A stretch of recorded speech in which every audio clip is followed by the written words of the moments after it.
wonder.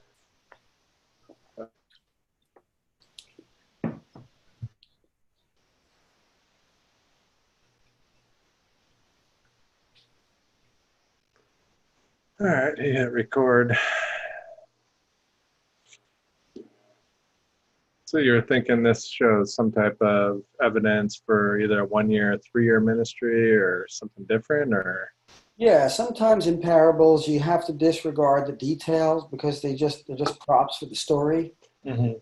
But in this parable, the the the time frame could very well be true. It's just the mystery is, who exactly is he talking about? Mhm. So, he speaks a parable and says a certain man had a fig tree planted in his vineyard, and he came and sought fruit thereon and found none. Then he said unto the dresser of his vineyard, Behold, these 3 years I come seeking fruit on this tree, and find none. Cut it down. Why cumbereth it the ground? And he answering said unto him, Lord, let it alone this year also, till I shall dig about it and dung it. And if it bear fruit, well, and if not, then after that thou shalt cut it down. It's definitely interesting. Okay, so are you suggesting that we look at the 3 years?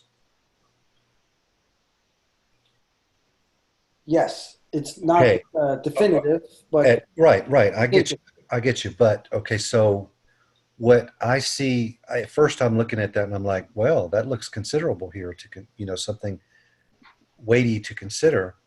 And then I start thinking again, and I'm like, okay, so there would be a 3 year time span between Luke 1 and Luke 13. Well, not everything is written in chronological order. That's why I like the book of John. I think John is written in more chronological order. When you try to figure out what day Jesus was crucified on, you seem to have much more evidence in John, even more so than Mark, I think. So Stacy was going to show us something in John. Should we go there, Stacy? Yeah, At John 6:4. yeah. Okay, in John 6:4, let me go there too. I suppose we might want to just go to John first and then just assume John 6:4 has the word Passover. Yes. Yeah, okay, so I had a conversation with Zach this afternoon, and we were talking, and I was talking about the fact that I'm entertaining a 70-week ministry of Jesus. And he was saying that Michael Rood is the main proponent for that idea. And I dislike Michael Rood very much. I know he tries to sell anything and everything at every chance he gets. But he was saying that Michael Rood had said that there was a textual variant in John 6:4, that some of the early manuscripts didn't say Passover. And he said that when he looked at it 3 years ago, he couldn't find any textual variants on that verse at all. And I told him, I'm like, well, although I dislike Michael Rood very much, I don't think that he would just throw something out there without any kind of substantiation at all. And I told him I would look into it. And so I did, and there is no textual variant in 6:4 except for one manuscript, which I think is a 13th century manuscript. But the thing where I think Michael Rood was getting this from is the early church fathers never commented on this verse having Passover in it. And the way that we can really sort of check the Bible through textual criticism and know this verse belongs here and this verse belongs here is because the church fathers actually commented about almost every single verse in the Bible. And so when they talk about, they don't mention this as Passover here. And it wasn't until Eusebius and Origen later on that they were looking at the 70 weeks of Daniel, and that they were looking at the last of the 70 weeks as the last 7 year period. And since he was cut off in the midst, therefore his ministry had to be 3.5 years. And then I'm thinking, well, what is the significance with the other 3.5? But it didn't make sense. So what another scholar of the Greek text, he was looking at this on one of the sites that I posted a link to, and he was looking at it. And the thing is, Zach, I know I'm all over the place. I'm sorry. Zach had said that my buddy, Rat White, had looked into it. And he said there's no substantiation to this at all. And I can't believe that he would have said something like that, because he's the one that taught me through looking at his videos through textual criticism that the texts tend to get longer as the years go by. And the reason why is because you wrote out and there was no spaces in between the words. If you look at the manuscripts, it's just straight through. They don't want to waste paper. And if there was a copying error, or if the scribe wanted to make a point for clarification, he'd write out in the margins.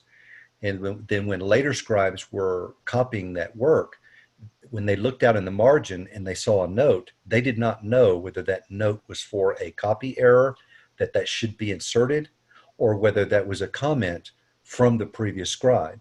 And because they didn't know, they wanted to err on the side of universality, or err on the side of acceptance. So they would just include even the comments of the scribes. What's So the importance of John 6:4 though? I mean, because why is that one so important compared to, because it's Passover is mentioned 9 times in John. Right. So what people, this is the part that people will go to attack for the 70-week ministry. Like people want to attack the dating of Revelation for preterism. And so they're saying, well, this obviously is at least one extra Passover in between the two Passovers, because they recognize that in John chapter 2, that is an official Passover. And then in John 6, you've got a Passover. And then in John 11 and on, you've got the last Passover that he was there. So they say, well, at least there's 3 Passovers there. So they want to, attack the 70-week theory by using this verse. Did you? Now, one thing is that in chapter 5 there was a feast that was mentioned, and it doesn't say what it was, but I don't know how they're getting this idea. But someone was saying that this was most likely in the fall of the feeding of the 5,000 on the mountain. And so it's kind of funny that right at the heels of that, then you have a spring feast, so that doesn't make quite sense. But I'm not sure where they're getting the idea that was Sukkot in chapter 5. But I think even Zach had said something like that. So I don't know. But the word pascha is not commented on by the church fathers at all. And it's in our manuscripts, but our manuscripts don't really date back that far. So it just sort of, so the manuscripts that the church fathers were using, they're really no longer in existence. So it's sort of, I know it's sort of a weak argument for that. So, I mean, you'd have to have other weight to add to that argument, but I don't see that as the end all be all attack for the 70-week, because there is a legitimate response to that, if that makes sense.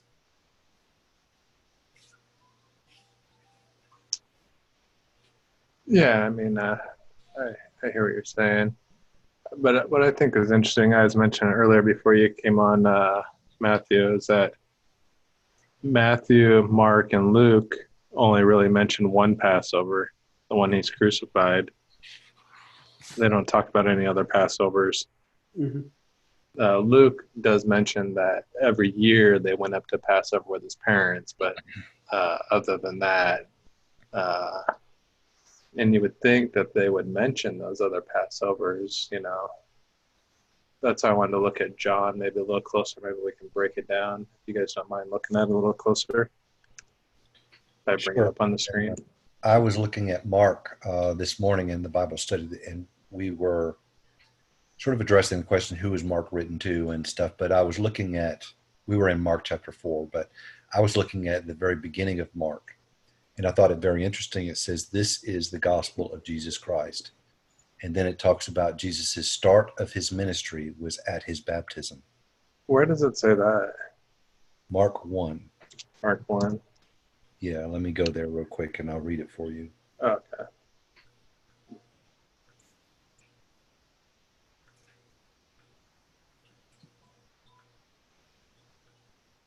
So in Mark 1:1, it says, the beginning of the gospel of Jesus Christ, the Son of God. As it is written in Isaiah the prophet, behold, I send my messenger before your face, who will prepare your way.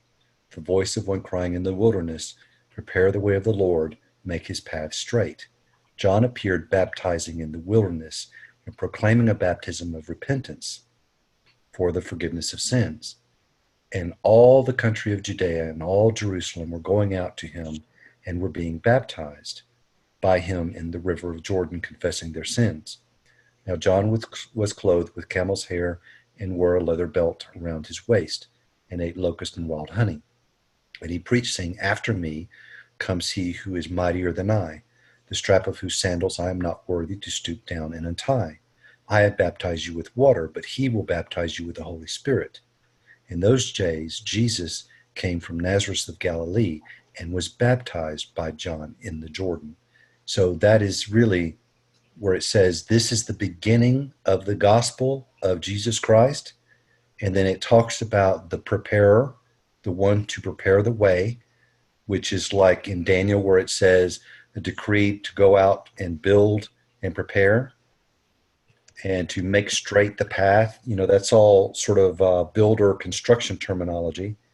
And so you've got this builder preparer, and then you've got Jesus being baptized, which is pretty much the start.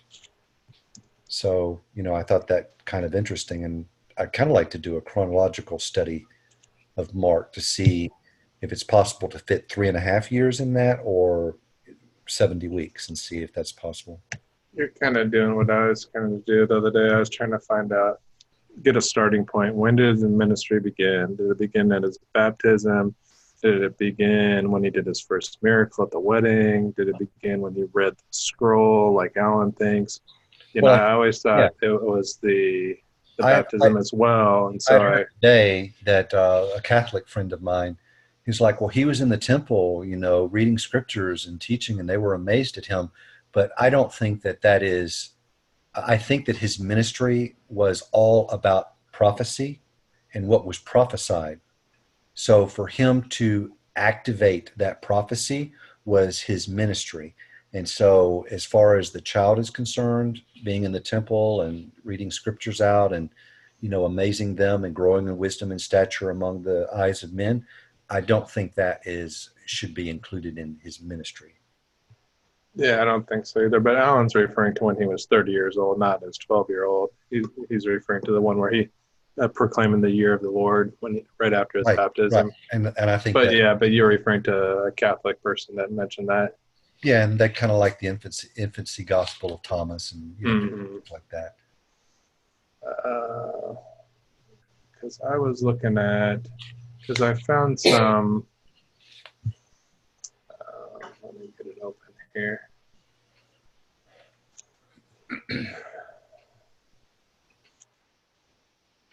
Because I found some interesting stuff about. Oops.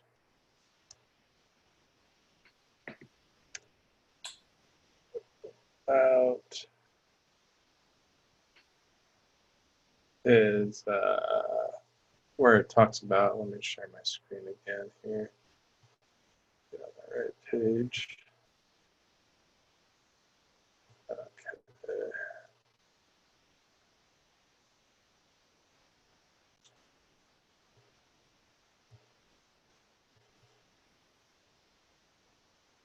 So I was looking at where it talks about where he read the scroll. That's, I think you said that's Luke 4, didn't you, Matthew? Where he reads that scroll. I forget now. That's what you said the other day. Sounds about right.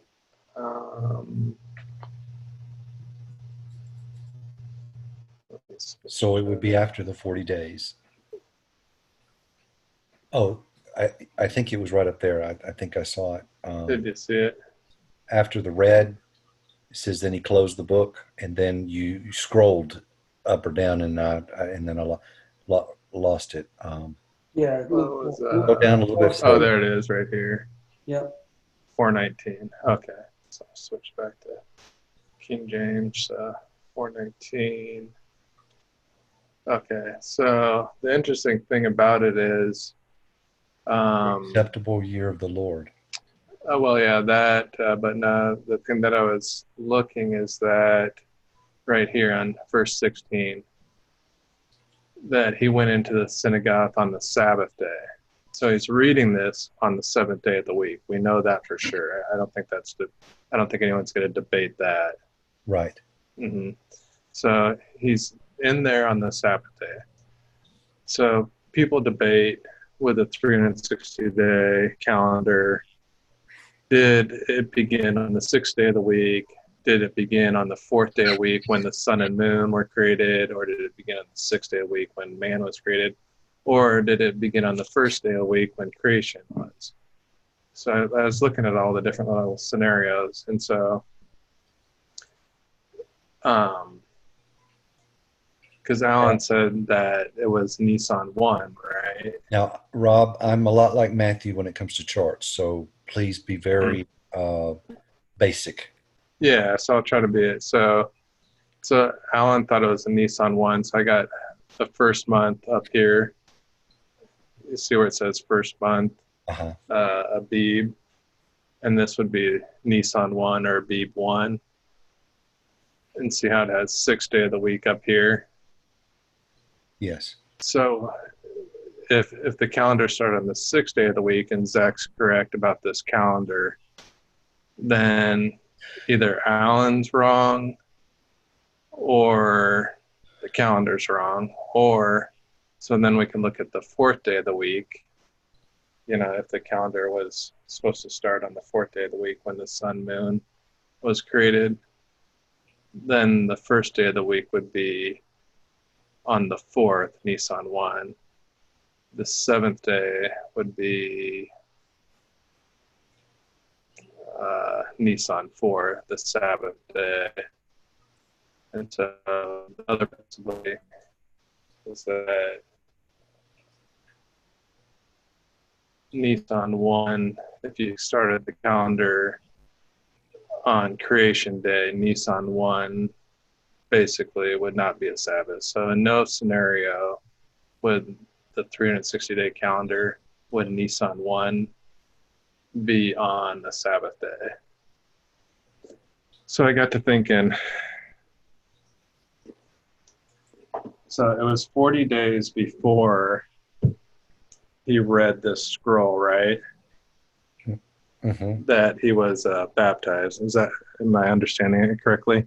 Right, that he was baptized, and then Mm-hmm. 40 days later, and now he reads the scroll. Okay, so that's my understanding too. So with that understanding, basically what I did was thinking that, you know, he's probably not going to miss Passover, uh, he's probably going to be there up 40 days from the 15th right here. So he could make Passover basically. And I'm just backwards figuring this out. And And when so, you backwards figure, you would know that he would not want to celebrate Passover without being baptized by the preparer.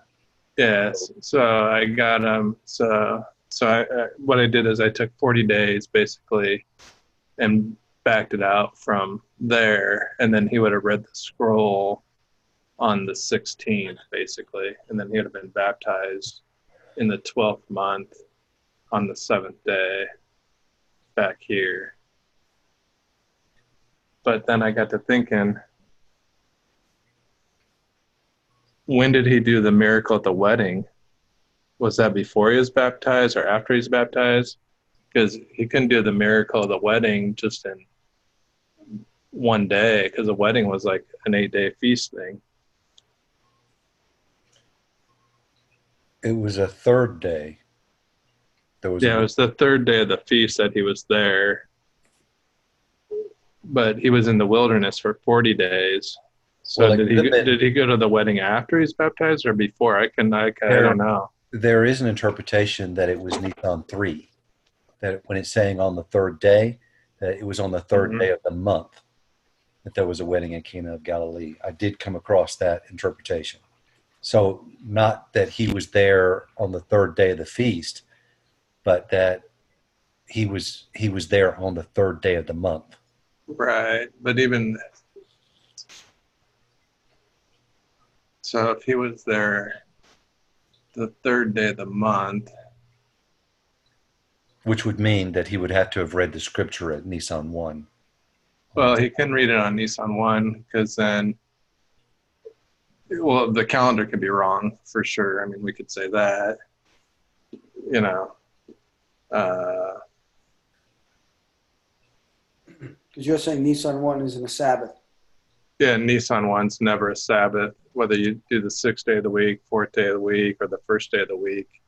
And the Bible does seem pretty consistent from Genesis all the way through Revelation that a month is 30 days.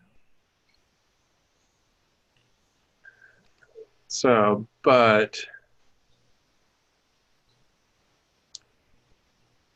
what do you guys think? Do you think he went to the wedding after the baptism or before the baptism, or is there a way to even know?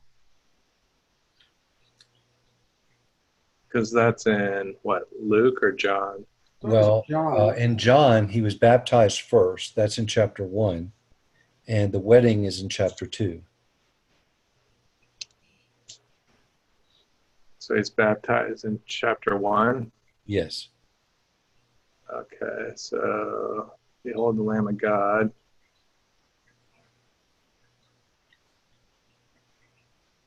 So this is after a while though, because it says, see, the next day, John, let's see. Because he starts calling some of his disciples, even in chapter 1, after 3 days, right? So he's in John's area. It doesn't actually, in fact, if you go just by the Gospel of John, you would say that John never baptized Jesus. So you just have to look at when was he in the vicinity of John's area, and knowing that the synoptics say that he was baptized by John, then you sort of put two and two together because John is more concerned with promoting a particular theology and not necessarily about the acts of Jesus.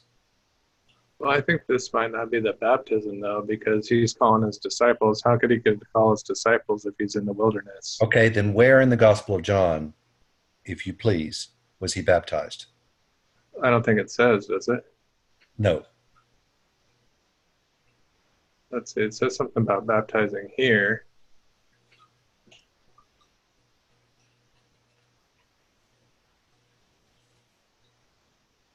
So yeah, it says right here, John bare record saying, I saw the Spirit descending.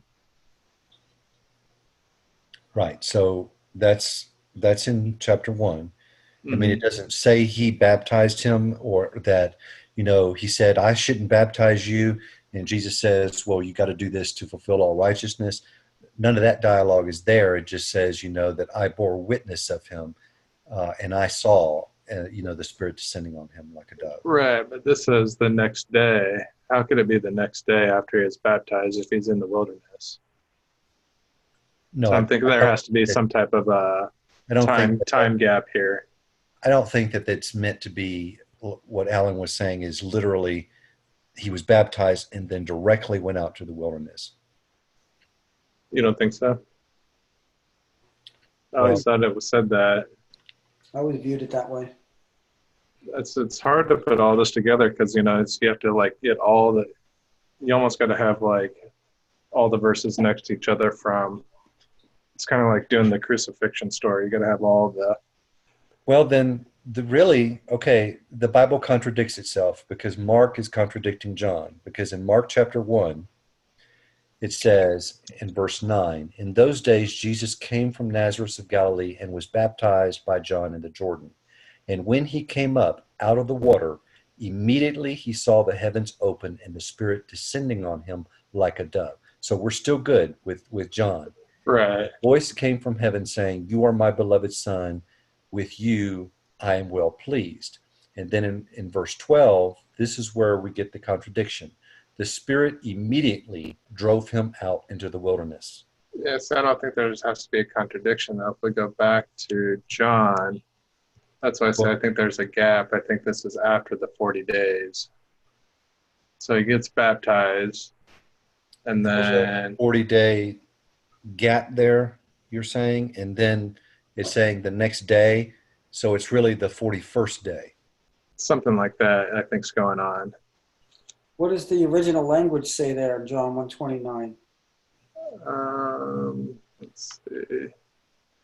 Should I just go to the polyglot? Is that the best way, or the Yes. King James Strong? No, the polyglot. Okay.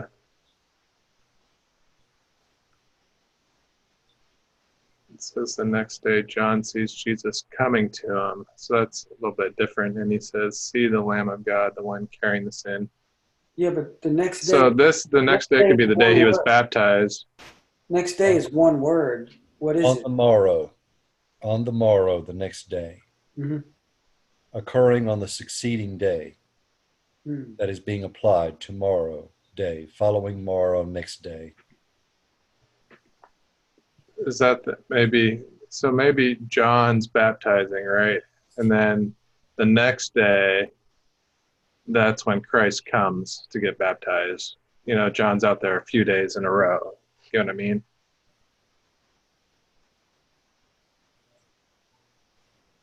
Does that make sense? Mm-hmm. So we could say that. So then John sees Jesus coming to him. And he gets baptized. But then, okay, then again, the next day after John stood, two of the disciples looking upon Jesus as he walks. Okay, so no, this would have been the third day now that John's baptizing. Um, And the next day in verse 35 is the same Greek word that was in 26. So on the morrow, again, John stood. to follow Jesus' turn.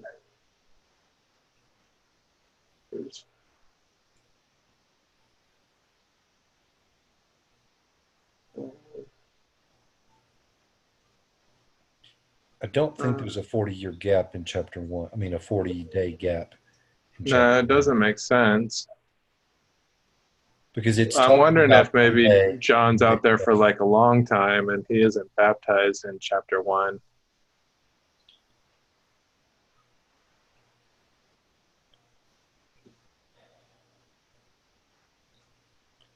I think he's baptized in chapter 1, and I think sometime shortly thereafter his baptism, he's taken up to the wilderness for 40 days. So maybe immediately doesn't mean immediately. Right. It could. Well, I'm coming to find out that there's gray area in the Bible, or you have to interpret it correctly.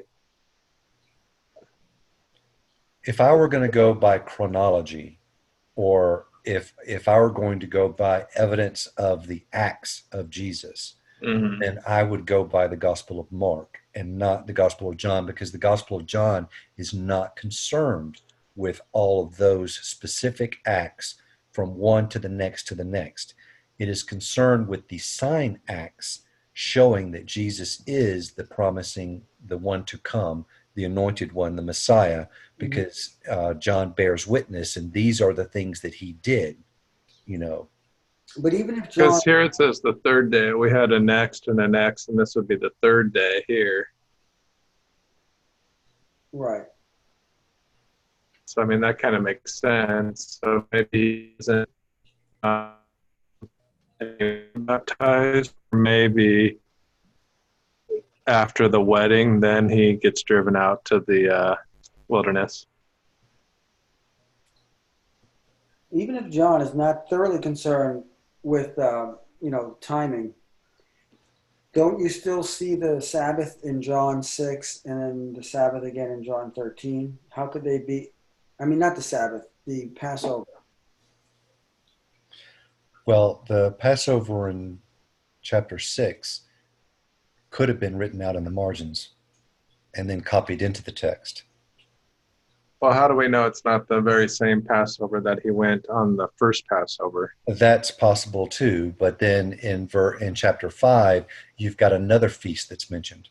Right. So it really couldn't be the same Passover as the Passover that's mentioned in chapter 2, because you have another feast in the middle of that, which is in chapter 5.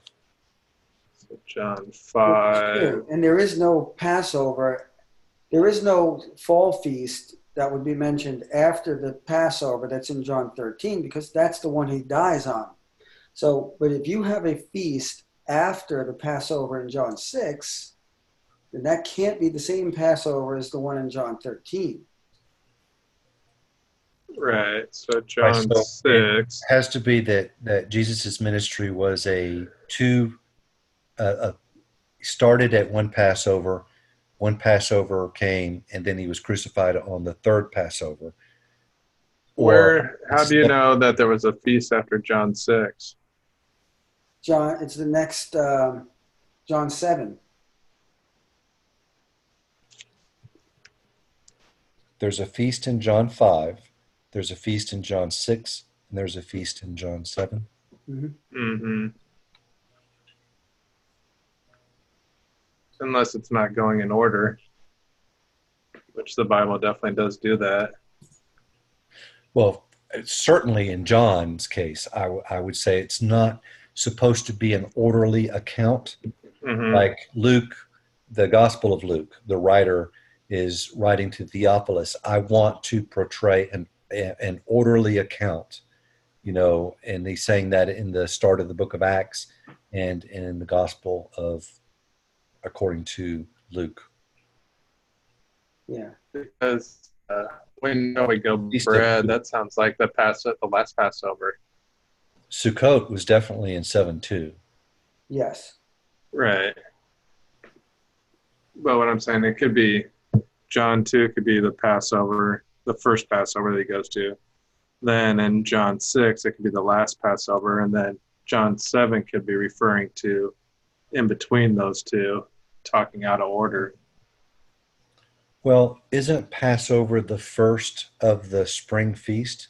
It's the first feast of the year, yeah. Mm-hmm. Okay, so in chapter 6, if we think of Jesus hitting the ground running, that he's got a lot of work to do and a little time to do it, then it would seem like in chapter 2, you would have the Passover. Right. Then the next mention of a feast is chapter 5, Right. which would be maybe 49 days later or Well, what feast is it? It's well, there's a the. feast right after, which is the of unleavened bread or first fruits. Does it say which feast it is in John 5? No. Because it could still be the Passover then. Yeah, but there's the Passover. There's definitely the Passover in John 6. But Stacy, are you saying that the Passover in John 6 might be the same Passover as the one he got killed on? No, absolutely not. Okay. I would say that it would either be the first Passover that he was not killed on, or an additional Passover, or it's not supposed to be the Passover. Well, it could be John 2, 5, and 6 are all the Passover. And then John 7 is the feast of Tabernacles. Of Sukkot, right. That's possible. So that would be one of the options that I'd mentioned. Mm-hmm. That would just be a 1-year ministry then. Right. Because it just says after there was a feast of the Jews and Jesus went up. Because you could have the Passover and then at the end of the Passover you have the feast, basically. Let's see. How's it read in 4?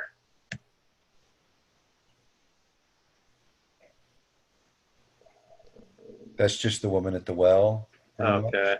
Him going to Samaria, which also Zach had mentioned. Well, look, in chapter 2, you've got the Passover, but then you've got him in chapter 4 wandering up to Samaria and stuff, going out away from Jerusalem, not towards Jerusalem.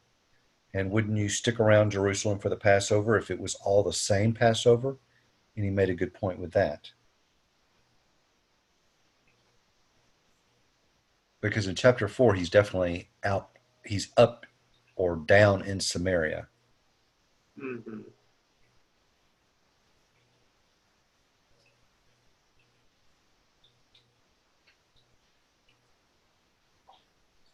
some of these things are tough to put together. What I would do when I would I don't have my old things, but what I would do basically for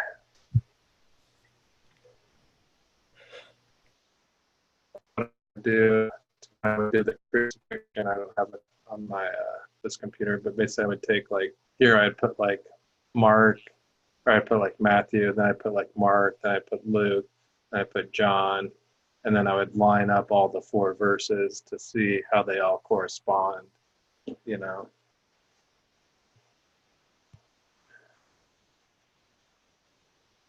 Hey, Laurie, didn't even hear you come in. Hi.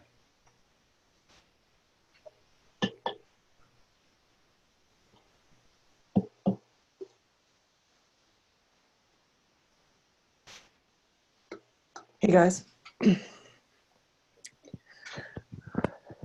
how's it going? Going good. We're just stumped a little. On the whether it's a 1 year or 3 year? Right. What are you thinking? We're just, kind of hashing it out, midrashing it, throwing out ideas and options. Yeah, a year doesn't seem like very much time, does it?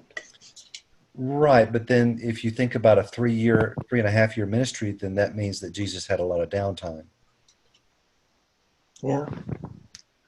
which doesn't make sense because he knew he had a lot of work to do and little time to do it. So, Was he in the wilderness as part of his ministry? um, Yeah, because Mark 1, right? well, That's a good month right there. Mark 1 talks about this is the beginning of the gospel of Jesus, and then it talks about his baptism, and then it talks about the wilderness. So if you We look had at like the under gospel 11 of Jesus, months. so if you talk about the gospel of Jesus being the ministry of Jesus, then it does start at his baptism. Has he even got enough time to travel like that I, wherever he went? it only takes a couple of days to travel from one place to the next. Yeah. It's not like the United States or Canada, it's not that big of an area. Yeah. I was What do looking you at guys think? Mark. I was looking at Mark because you know how we were looking at John a moment ago. Mark says that he was immediately taken out to the wilderness. Then he started calling his disciples. In John, he was calling his disciples the next day. So there has to be some type of gap there. I don't think that the Gospel of John is concerned with him being up in the wilderness because that's not a sign act. So maybe he wasn't literally in the wilderness for 40 days. It was like a. Well, no, I'm just saying that the Gospel of John is concerned about the sign acts, the I am statements, the, turning the water into wine, the Spirit descending on him like a dove, the feeding of the 5,000, the resurrection of Lazarus. These are sign acts, and that's what uh, he, the writer of the gospel, according to the beloved disciple, was trying to portray in that version of the gospel. It wasn't necessarily an orderly account. So I don't think that that writer was concerned with the 40 days in the wilderness. Not saying that he didn't believe that that took place, but saying that wasn't on his list of important things to write down as far as who Jesus was. Yeah, I get that. I'm just saying it all has to match. Well, I mean, that's the only way that I can explain the absence of the 40-year testing period. I mean, the 40-day testing period that's missing in the Gospel of John. If there are any other options, I'll entertain them. Well, But it looks like in Mark, he's calling Simon and Andrew, and in John, he's calling, looks like maybe different disciples. He's calling,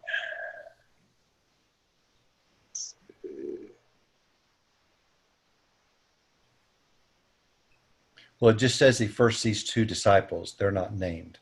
oh, really? And then one of the two disciples who heard him speak was Andrew, Simon Peter's brother. He came to his brother Simon and asked him and told him, we have found the Messiah. And he says, come and see, or something like that. And then the next day, Philip finds Nathanael. And so he brings Nathanael in. So you've got Peter, Andrew, Nathanael, and I think Philip.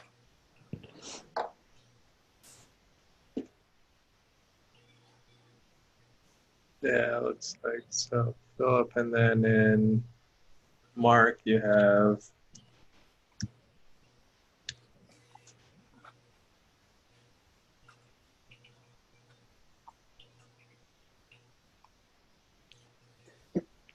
looks like Simon and Andrew.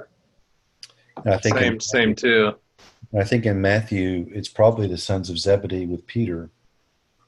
So if Simon and Andrew are the same, it's interesting. The Bible that's supposed to, or the scripture, the key scriptures, whatever, that are supposed to be like related, it doesn't even relate Mark 1 to John 1. But to me, they seem pretty parallel.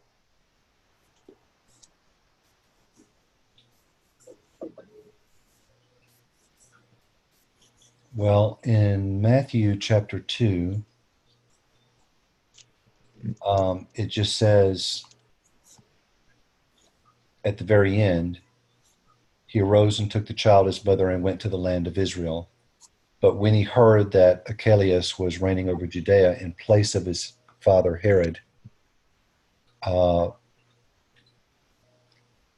he withdrew to the district of Galilee, and he went and lived in a city called Nazareth, that was spoken for the prophets to be fulfilled. He shall be called a Nazarene.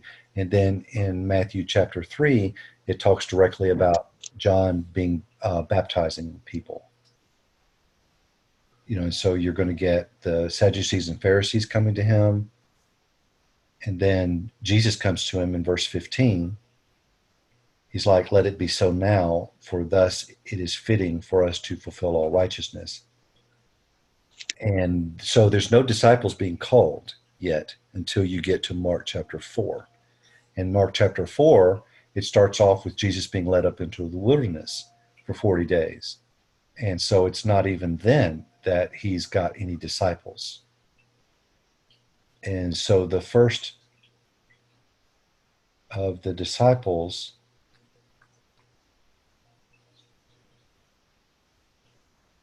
according to Matthew 4, this is when Jesus' ministry didn't begin until he read the scroll.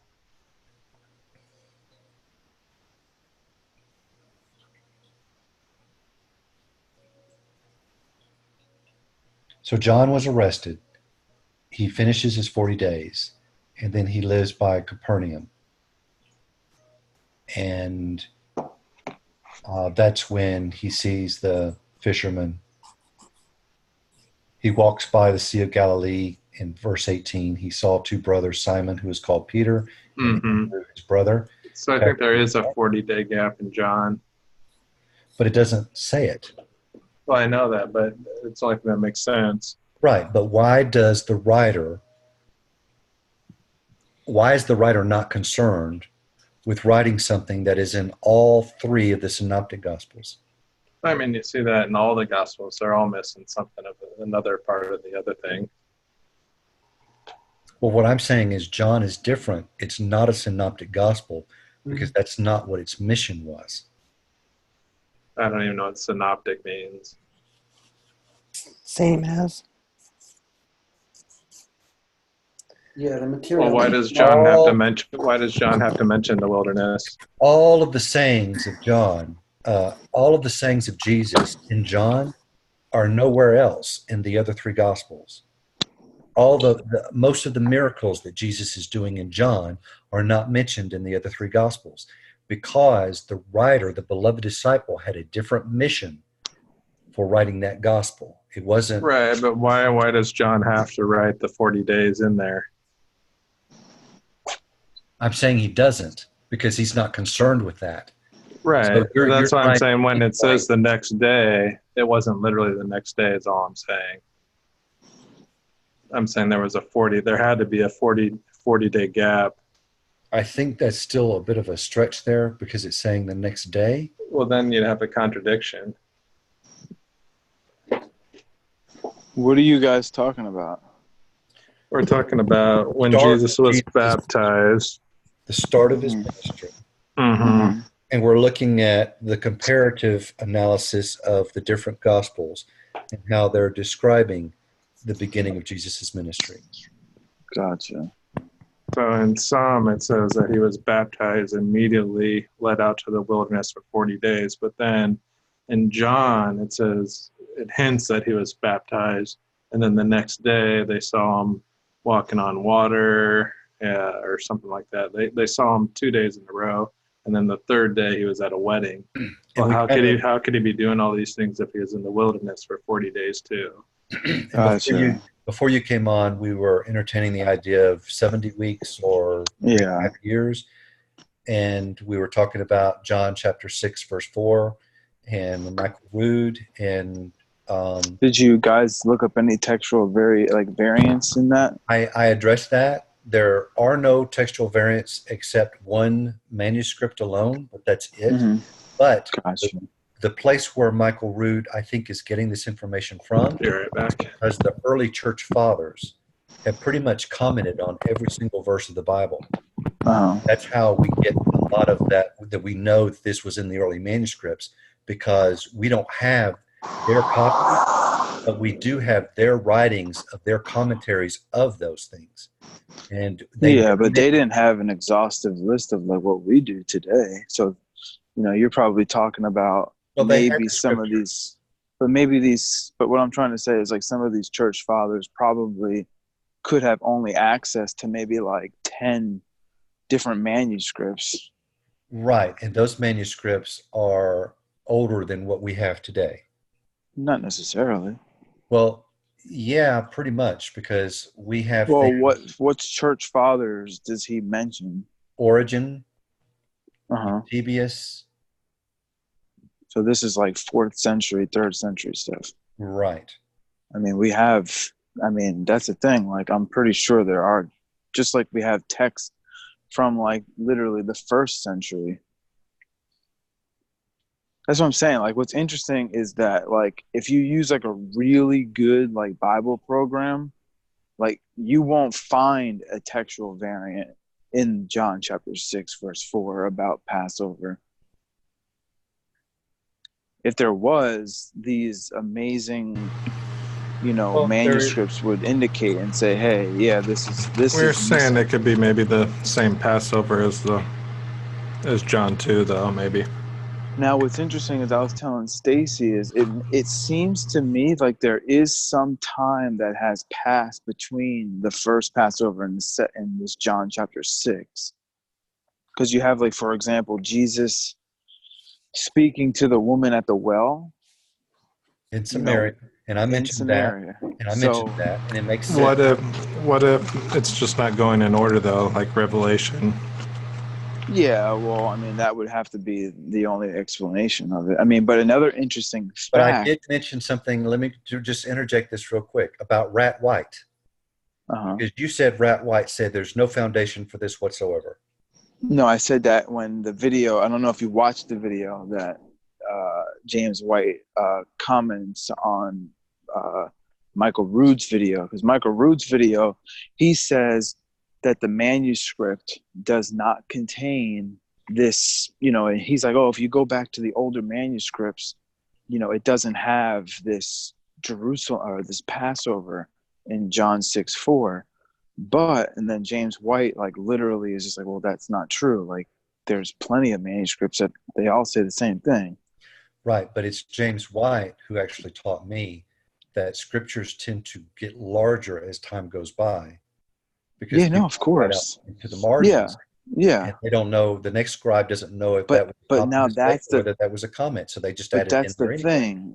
Those are where the textual variants come in. And then now in the year 2020, we have the people that's already done the work for us.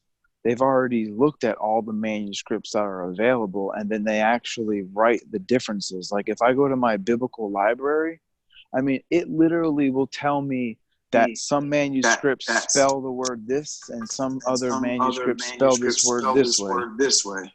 And that's just a spelling within one word. And there's no textual variant for the John 6. So it's just interesting that, like, for example, in Luke chapter 3, the genealogy that's mentioned there, where where we've done multiple times about the Septuagint timeline, and there's that extra Canaan in the Septuagint in Genesis 11 and not in the Hebrew. You guys remember that? Mm-hmm.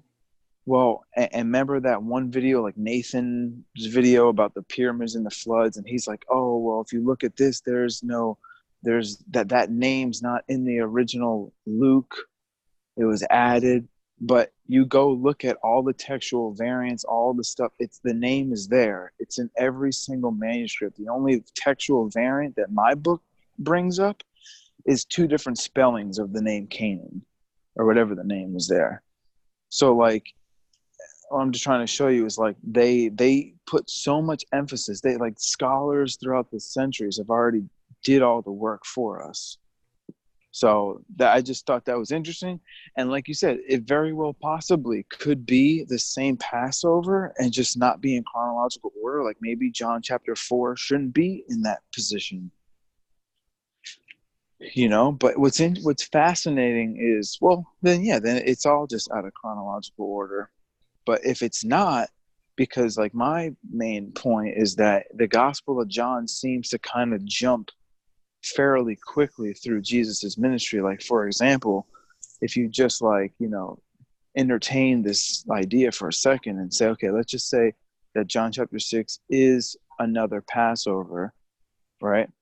John chapter 6 is the first month, the 14th day, so it's Passover. John chapter 7 talks about Sukkot, which is 7 months later. So within one chapter, it just jumped 7 months. What transcribed between that time? I don't know. It just did that big jump. Right. So I don't know how you guys, now, before you said that John 6 and John 4, those 2 Passovers could be the same. How would that, enhance the argument that Jesus' ministry is 1 year? You still have, even if those are the same, it's still a different Passover than the one he was crucified on. So right, because he starts his ministry 1 Passover and then is crucified the next Passover 1 year. Yes, yeah. So that's just 1 year between the two, and I get that. I wanted to go ahead, Zach. I'll let you finish. I just wanted to say this because when I was talking to Stacy earlier today, he had mentioned about the Passover lambs being 1 year. So it makes sense that Jesus was the Passover lamb. His ministry was 1 year. It correlates. But what's interesting is I've watched this one video about the Passover lambs and how that they are born in September, right? And they're crucified in September. Not September, I'm sorry. They're born in spring. And I Googled that. I said, how can they say that these lambs are born? Like, can't, lambs just give birth whenever? But actually, there's like a mating cycle when they do mate and then they do have children. And it is in spring. So these lambs are born in the springtime, so around Passover, and 1 year later they're crucified. They're not crucified 70 weeks later. They're crucified 52 weeks, 58 weeks. Yeah, I'm not going for the 70-week thing, but I think it's 52 weeks. So I don't buy into that 70 weeks thing. But I still think it is 1 year. I did want to, because I think the 70 weeks is 490 years. But I wanted to show you, Zach, a couple things if I can get my mind straight here. I'll let you go on while I kind of correlate some thoughts here. I want to get back to Daniel 9 because this is we'll get there, I guess. Let's hold off and keep going. Yeah, because it was pretty interesting because I was listening to the Wednesday night hangout with Ken, I think his name is. Oh yeah, I just want to throw this out there. So you said they're born in spring. So Yeah. I was figuring out these dates because something Alan had said, and I come up that Christ would have been born basically in spring. Yeah, that's another option that people hold to. But what I was going to mention was, did you get to listen to with Alan on the other night at all, I Zach? listened to up to the point where you guys were talking about the 70 weeks. He gave his understanding, and he started talking about how it was really the 69th week, I guess, but the 70 weeks is according to just his earthly ministry. So I Right. listened to quite a bit of it. Do you think that he read that scroll on Nissan One, or do you think there's anything That to I that, don't I couldn't tell you when or he that read just that. kind of I don't no think that support? even. I don't think that supports. I don't think you can prove it whatsoever. There's no Before way to you came prove. on tonight, I was showing that you know how the calendar starts on either the fourth day, the sixth day, or the first day of the week for creation, or the different 360-day calendars. Yeah, Well, I yeah. was showing that he read that scripture on the Sabbath day, and Uh-huh. if you use a 360-day calendar, Nissan first never falls on a Sabbath day. Yeah, because that would be No like a matter no festival matter if day you too. started on the sun or moon day, or you started on the 6th day week when man was created, or the first day of week when creation. I looked at all Yeah. those; none of them fall on the Sabbath. So I don't. But Well, I do that's think if. it could be. I do think that it could have been the day after the Passover on the 16th.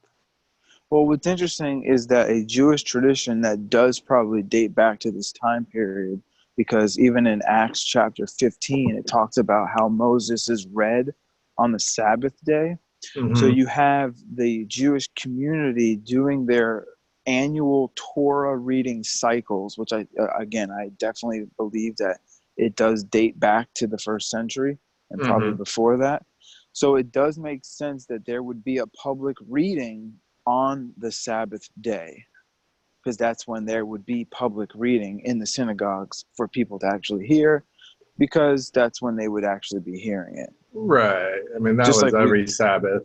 yeah, every Sabbath they go to the synagogue and learn and hear Moses' words, which is reading from the scriptures, from the Torah and the prophets. Right. So when they read the prophets, which which day in the Torah sections is that section read? Oh, I couldn't tell you that one.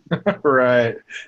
Because well, all I Actually, know is, I might know someone that might know that. Though. well, I Let's mean, see what you time can is it? Google it right now. It's all on a regular cycle. But the thing is Oh, really? It's still in the it's same cycle. It hasn't changed. the thing is now that's where Well, it we don't gets into know. the question, because they start their calendar cycle what the Jewish people start their calendar cycle, which would be like during the feast of Sukkot, because that's when the Jewish people celebrate quote unquote the New Year.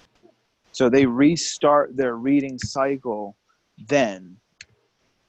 When it comes to Nisan 1, where it's the true biblical New Year, they're already well into the Torah portion. They've already been reading, they're probably into Exodus by now. But it's supposed So to be the same every year, supposedly. so again, that's where it kind of gets a little, sketchy there. Like, how long has, like, I know they were reading it, but the tradition probably got, more traditionalized by the Jewish, Pharisees and the rabbinic leaders over the years. Because again, I don't believe that the 7th month, which is where Feast of Trumpets and Day of Atonement and Sukkot Well, I don't even are. see as in the schedule. No, you have to look at the minor prophets. So it's called. So you would have the Torah portion, and then you would have the minor prophets reading. So if you go to like 119 Ministries, that's where I would normally look it up. They're pretty good. They'll give you like the legit Jewish stuff. Okay. So you just kind of have to find like Torah scrolls, like through like the Torah portion, like a year. Because that's the thing, like what the tradition is from when they were in Babylon. They didn't have access to like the actual Torah scroll, but they had pieces of some of the prophets. So, and then not only in Babylon, but later in captivity and things like that, that they would kind of remember a particular story that's told in Genesis or Exodus that's familiarized in the prophets, that maybe Isaiah might allude back to, you know, the time of Adam, or he might say something about something back, you know, Abraham or whatever. I'm just kind of paraphrasing Right. or But whatever. if in the Torah portion, Isaiah 61:1 is read, and Jesus came after the Babylonian and Persian captivity, right? So he would Mhm. still be within that reading schedule. Yeah, you would have to just automatically assume that the Torah reading has been kept the exact same from Sure. 2,000 years Right. ago. You'd make that Which, assumption. yeah, now I would not, I highly doubt that that's possible. But, you know, that it's, you got about a 0.5%, maybe, maybe even smaller. I mean, because those odds are pretty, you know, pretty, because again, we don't even have that much information about 2,000 years ago besides just the New Testament. That's like the number one writing that we have. But I mean, again, it's mainly would be an assumption to assume that, okay, they're continually reading the same Torah portion. Like I mentioned before, I believe that the Torah portion reading tradition dates back that far, but the actual like schedule, that's up for debate. But that would be interesting. Maybe, Would there you be know. writings in the Talmud from arguments with the rabbis of we should change the schedule and we should do that because they pretty much documented every, change they wanted. Yeah, I've never really read any of that kind of stuff. So that would be, you'd have to look into that for yourself for sure. Like I said, never. Yeah. Yeah, I mean, there's so much like extra Jewish literature that, I mean, it makes the Old Testament look minuscule. Mm-hmm. Because it's pretty much just like they have a text in the Torah or a text in the prophets, and it's like a massive commentary but it's not just one commentary. It's multiple rabbis debating that same verse. That's pretty much all the Talmud, Mishnah, all that stuff is. It's just commentary on what does this mean. And you got this rabbi saying this, and then you got another rabbi saying, no, this is what it really means. And it just goes back and forth. And so it's pretty much all it is. But I mean, I don't know. I definitely think, because the first time I ever heard the 70 weeks thing was from Michael Rood's ministry. I never heard it in any Christian circles that I've ever been in. But again, it does not mean that, because Michael Rood teaches it, that it's wrong. Michael Rood teaches a lot of things that are correct. Right. But because he's really big with his chronological gospel. So he has, like, if you want to look at like the most chronological gospel, he's the one that has produced, I guess, that book. But it's filtered through the 70 weeks. But he has, you can buy it right now. He's selling it for sure. But I mean, again, I just thought it was interesting that, when I watched that video that he had made when he was in some interview about, this John chapter 6, is that he said something about that he went to Rome or something like that, this scroll was at somebody's house or something like that, and he saw it with his own eyes and it didn't have it.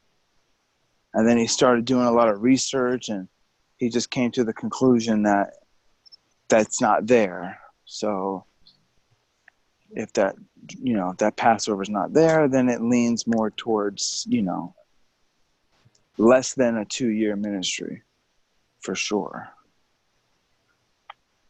But again, does that, like, I mean, what's the main argument? Like, what does it matter? I mean, not obviously like salvation, but like, what's the main? So I guess Alan's position is that like if that's not true, his position in Daniel chapter 9 falls apart, or that I'm not sure on. Well, it's kind of like the argument, if you can date the book of Revelation after AD 70, then you Yeah. break apart full preterism. And so it's sort of, they're looking at at, John 6:4 is that type argument to break apart the 70-week ministry. Gotcha. So I guess to Alan's position, if you can destroy Jesus's ministry not being 70 weeks, then his interpretation of Daniel 9 is wrong? Well, Alan's interpretation is pretty much what I am leaning towards now myself, is that in verse 924, it says 70 weeks are determined for your people. And this is a 70 literal day weeks. Yeah. It has nothing to do with the appointment 69 and weeks. time of the coming of the Messiah, which is the 69th week. So in verse 25 and 26, you've got that, the decree comes out for your people, the 7 plus the 62, that this is rebuilding, clearing the path. It's construction language. And then when you get into the Gospels, the one who's actually portraying that construction rebuilding language is John. I'm the voice of the one crying in the wilderness, make straight the way of the Lord, So you've got that building language. So the appointment of the Messiah to come on the scene is at 69 year weeks. And then the 70 weeks are the start of his literal 70-week ministry, which he's cut off in the middle of a week, which is a real week. And then 49 days later, you've got the end of his ministry, which is Pentecost. Can I say something about that, those 4 verses? Because this is what I see that could be wrong with this idea. The 1 week that's in Daniel 9:27, according to Alan, is the Passion Week, if we look at it like that. Yes. Now, the 70 weeks that it begins with in verse 24, according to Alan, is the entirety of Jesus's ministry, which That's is correct. 70 So the Passion weeks. Week is 49 days minus 70 minus 49 days. And whatever week that is, that's the Passion Week. That's included in the 70. So now here's what I see wrong with this, because in verse 25 and 26, you have an explanation. You called it the rebuilding in this construction type language, which I agree with. But you have 69 weeks in there. What you're doing, if you take 27 and say that's the Passion Week, and you take 24 and you say that's the entirety of Jesus's ministry, which is 70 literal 7-day weeks, you have 69 weeks of 7 years hanging there with no explanation. It to me, it makes absolutely no sense at all. It's really stretching, because what I see happening here is, first it's, okay, 70 weeks are determined. Are you saying those would be year weeks? Right, and those would be 7. Shabua is a set of 7. So yeah, it could be a set of 7 days, but you're leaning more towards years. Most people are looking at it as 7 years. That's right. Literally 490 years. Right. So, but then you go into, all these things in that 70 weeks would have to take place. The 6 things listed in 24 would have to happen within Jesus's ministry. But then you have in 25, which seems to me to be a breakdown and an explanation of those 70 weeks. So now you're going to have the 62 and the 7, which is only 69. Where's the 70th Shabua that is 7 years long? It doesn't exist anymore in Alan's. You have to literally convert it to a regular 7-day week. That's right. Which really doesn't make any sense. That's my point. I want to show you guys. I'm on board with you as far as the Matthew. But I believe the ministry was 52 weeks, not 70 weeks. And I have some other proof for it as well that we haven't discussed.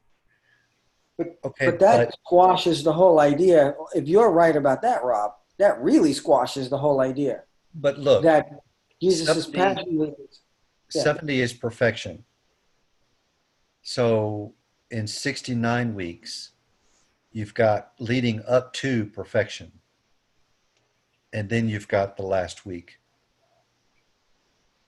Okay, but if you have the 69, if you separate the 69 from that 70, like in other words, if you take out verse 24, because verse 24 is actually jumping ahead to what comes, That's right. in Alan's view, to what comes after the 62, which That's is right. plus the 7, which is 69.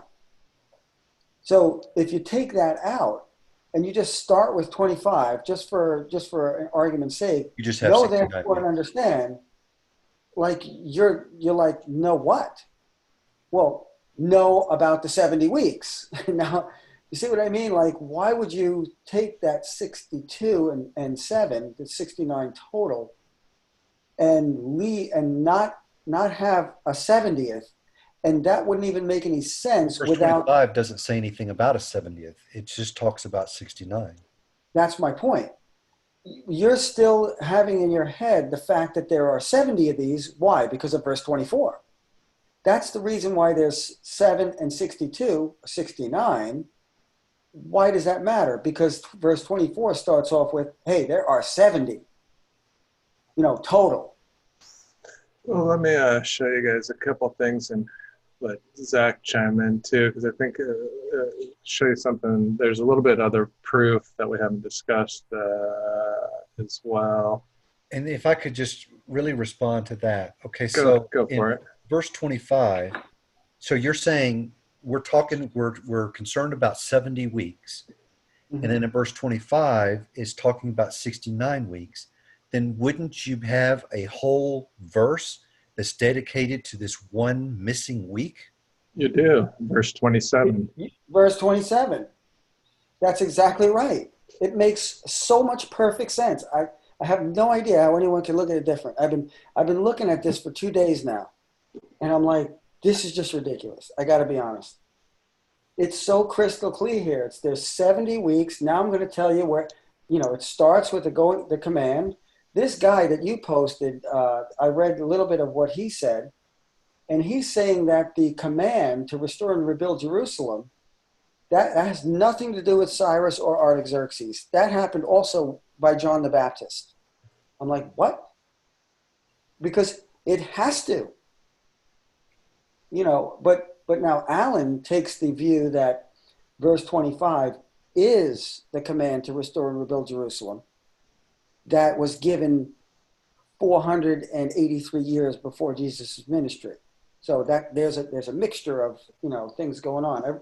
It is amazing how many different views you can have on this. But as far as I'm concerned, you can only have one view.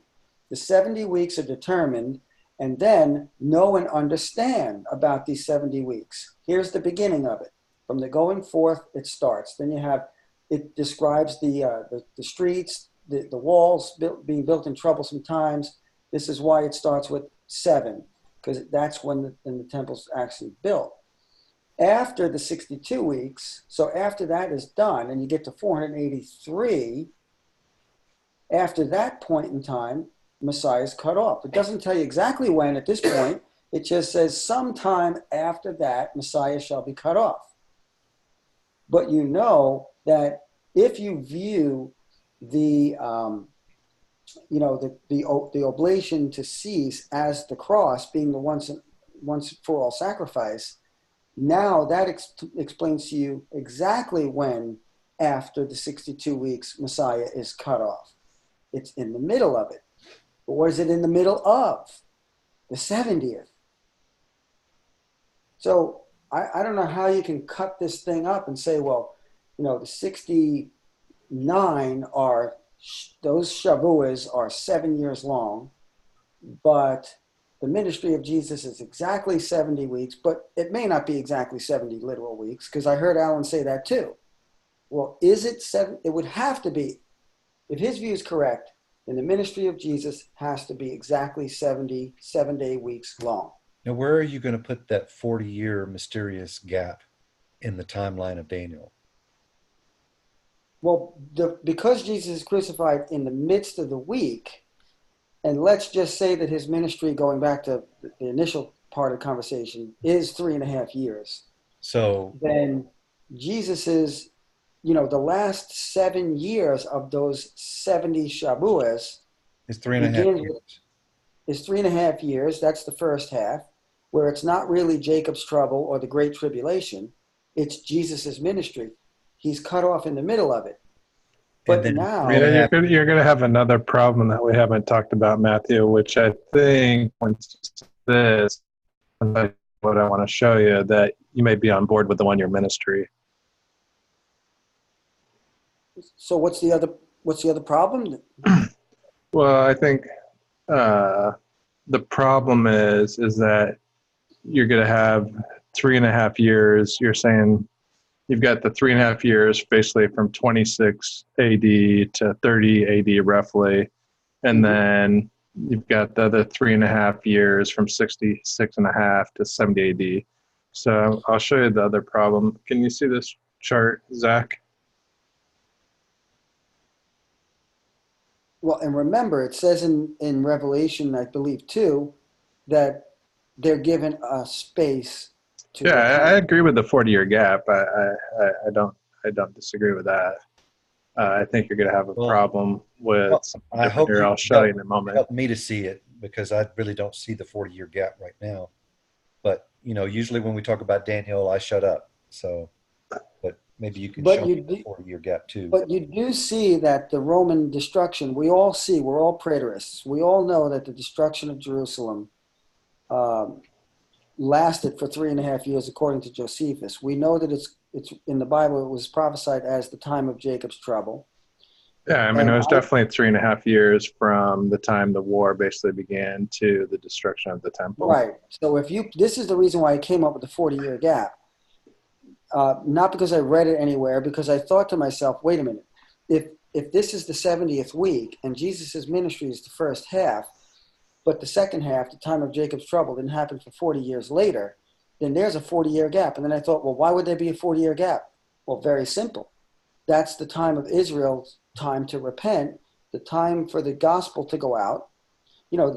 After the cross, you need a space. You can't have the destruction of Jerusalem the day after the cross.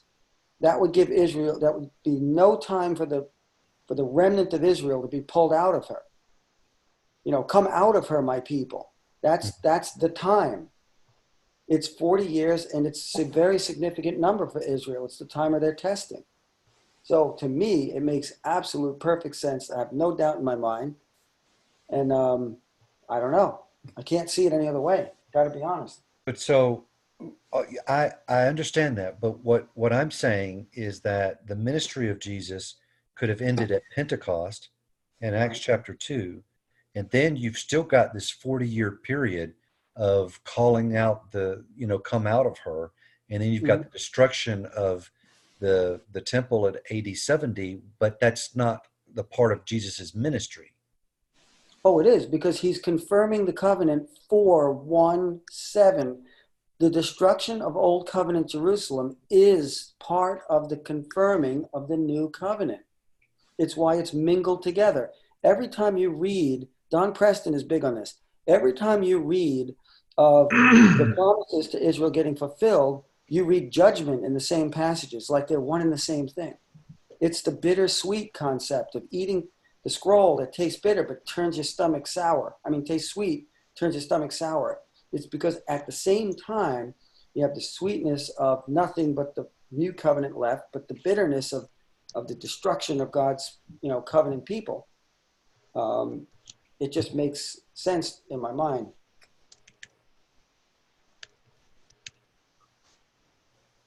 Again, you can't have the destruction of Jerusalem the day after the cross. So the 40-year gap is in verse 27. He shall make a strong covenant with many for 1 week. You're going to have a major problem that we haven't discussed yet, that hasn't been brought up at all, Matthew. Well, let's answer. I want to hear that problem, but let's answer Stacy's question first. Because So, what I'm looking at specifically says that, and on 27b, and on the wing of abomination shall come one who makes desolate until the mhm, decreed end is poured out on the desolator. right. Yeah, there's no So, problem. There's no problem with so that. he's making the covenant for 1 week. That's in the sub 3.5 year ministry period. And then there is an until, which is in 66 to 70 AD. So you're putting the 40-year gap in verse 27. Am I correct? I'm Then he not trying shall to trick you. I'm just trying to understand. no, I know you're not. Then he shall confirm a covenant with many for 1 week. Now, what I say is that 1 week is the first half and the second half of his ministry. There happens to be a 40-year gap in between, in my view. But Okay, in the middle of that week, that's when he brings an end to sacrifice and offering, of course, by becoming the once and for all right. offering. But then it says, as kind of a subsection here, and some verses say, for the overspreading of abominations. In other words, for all that Israel has done, for all their abominations, there'll be one who makes desolate, even until the consummation, which is determined, is poured out on the desolate. So until what's decreed to happen to Jerusalem actually happens, and that's the end of the prophecy. But So I see you're what. including that. Are you there, Zach? You keep going in and out. Yeah, I know. Okay, I wasn't sure if we could not hear you and you were trying to talk. So Yeah, now I'm not saying it's a 40-year gap is clearly written in Daniel, not at all. Right, but you're saying that 1 week in verse 27 includes the until the decreed end is poured out. Yes. Why couldn't you just have the 1 week end, and then you've got this testing period until the decree is poured out? That's not really in the week itself. There's a Well, then 40-year period there, but it's not within that 1 week. In other words, because then you're placing the destruction of Jerusalem outside of the answer to the question that Daniel posed to begin with. What's going to okay, come of my people? What's going to come of your people? They're going to be destroyed. okay. So this is part of the prophecy of Daniel. The destruction of Jerusalem is part of this prophecy. It's And why you're Jesus saying, said, no, and therefore, no, this is why he mentions Daniel and the abomination that causes desolation. Jesus does. So Jesus Hey, is the one who's placing the destruction of Jerusalem within the Daniel 9 prophecy. I got a question. Yeah. Why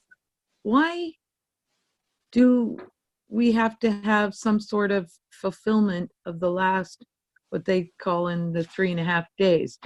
It says, it does, it says in the midst of the week that this happened, so Christ is crucified. It's just saying in the middle of the week is when that will happen. Why does there have to be some other Because 3.5 days to be fulfilled?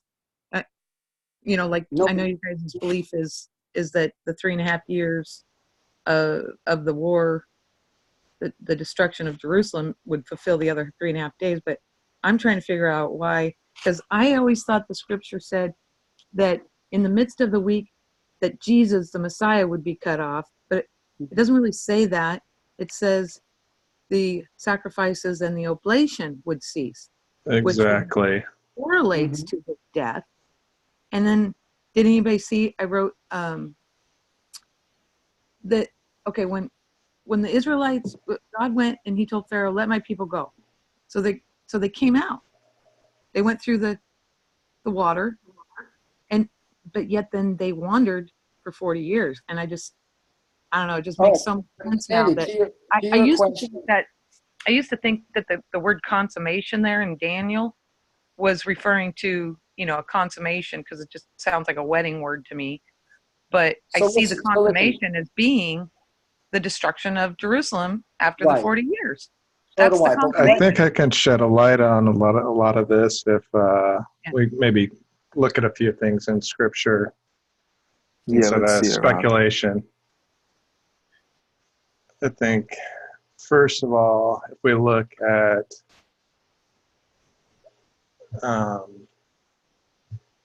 share my screen here. If we go to Ezekiel 39, lost my spot here while I was searching here, but let me just search it again here. Okay, Ezekiel 39:9. It's a 7-year war.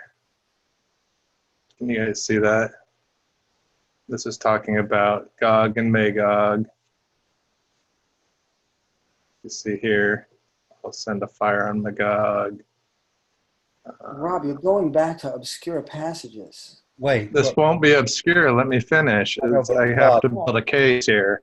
Rob, are you under the impression of thinking of Revelation being fulfilled in the second and third Jewish war? Is that where you're coming from, or is this something? No, the first Jewish war was 7 years. It was from 66.5 to 7.5 AD. It was a 7-year war. We can look that up in Wikipedia. So Okay. we'll look that up. Let me scroll back out. So which war is this in the Gog and Magog that you're going to read here, Rob? Is which war is this? It's the 70 AD. So here you can see the war, first Jewish war, was 66 to 73, 7 years. It was a 7-year war, just like the Bible says it was. 7 years. Okay. So that's the first premise. When did the actual temple come down? 70. So there's a war after the temple comes down that actually matters. Yeah, it makes a big difference, and I'll show you why. So it does look like 39:9 is not so obscure now. Go ahead, Rob. So then we'll go back to the Daniel 70 weeks. So what are you there, Zach, too? Because I want to get your input on this if I can, because I haven't had your chance. Or you? Yeah. Okay. Can you just Yeah, I'll walk you through it. I just wanted to make sure you're there. Hold on, Okay. I'm listening. I'm about to post some homework here. Hold on. Okay. Yeah, I'll wait. Sorry. No Yeah. worries. I'm about to post it in about 45 seconds. Our brother is philosophizing. Hold on. This is actually about biology. Okay. The He's effects of biologizing. He's the- endoplasmic reticulums. No, it's actually about the effects of heavy drinking on the body. Oh, cirrhosis of the liver. Yes. That's what I wrote. The scarring of the liver. It'd be failures. interesting, Rob, if you could take those words, okay, because it's confusing. The overspreading of abominations, he shall make it desolate. What's it desolate? And then even until the consummation, and that determined shall be poured upon the desolate. Is that all referring to Jerusalem? Yeah, As- that's all the 7-year war. That last week is from 66.5 to 73.5 AD. Okay. Yeah, And because so in the midst, also in uses 70 AD, he takes the sacrifice away. I'll walk you through it here, but I still haven't shown where you're going to have a problem yet. And All right, I think it helps prove the 1-year ministry and that our calendar's right, that this is the 2020th year since Christ's birth. No, I would love to see that. I'm gonna sign on to my computer. Yeah, that's cool.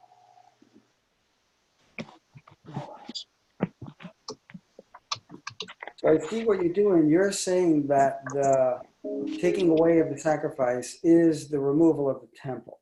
Yeah. Literally. Right. It was technically taken away at the cross, but it wasn't finalized till the temple was destroyed. yeah, that's that word consummation. Exactly. So I the used to cross would have kinda- been a spiritual thing and the temple would have been a physical. Exactly. I mean, they were both in play, but Right. God, finalized the nail, completely driven down into the wood at the temple being destroyed. Hmm. that So, Rob, if I get you right, you're saying that in 927, when it says, "He shall bring an end to sacrifice and offering, and on the wing of abominations," this is the same thing. So, bringing an end to the sacrifice is the pouring out on the one who was to be made desolate. It's the same thing. They're both exactly 70 AD. But where's the rest of the 7-year war then? The war lasted from 66 and a half to 73 and a half AD, just like right here. Well, yeah, but maybe you didn't understand my question. If him bringing an end to sacrifice and offering is the destruction of the temple, literally, This part and right then here. yeah, and then there's going to be 3.5 years of war after that. Right. When is the consummation?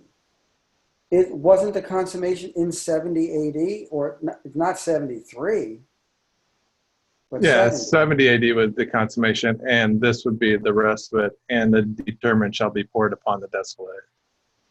So you're saying, and that determined shall be poured desolate is from 70 to 73. Yeah, Exactly. that's what he's saying. Right. Gotcha. All right.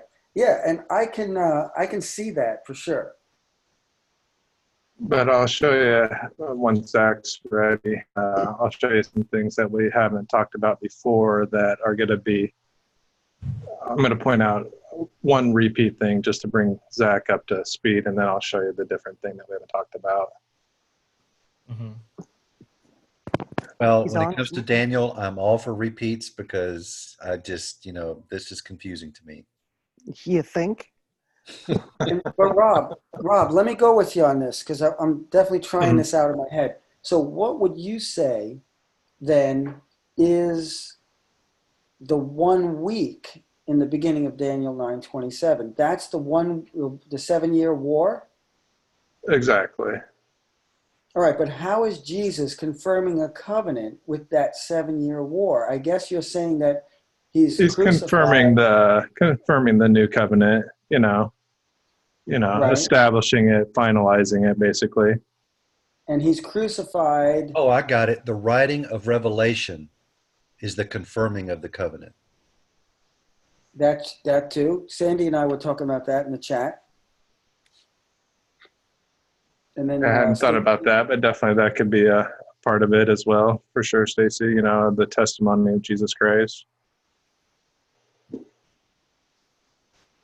All right, so let's, I guess, see what you're talking about here. All right, but then Okay. Jesus confirming the covenant for 1 week is prior to 70. In fact, it's much prior to 70 or 66 to 73, whatever that. Well, I believe he came in 66 and a half AD. That's when Josephus wrote that he came in the clouds. He didn't come in the clouds in 70. But when do you say that Jesus literally confirms the covenant? From 66 and a half to 73 and a half.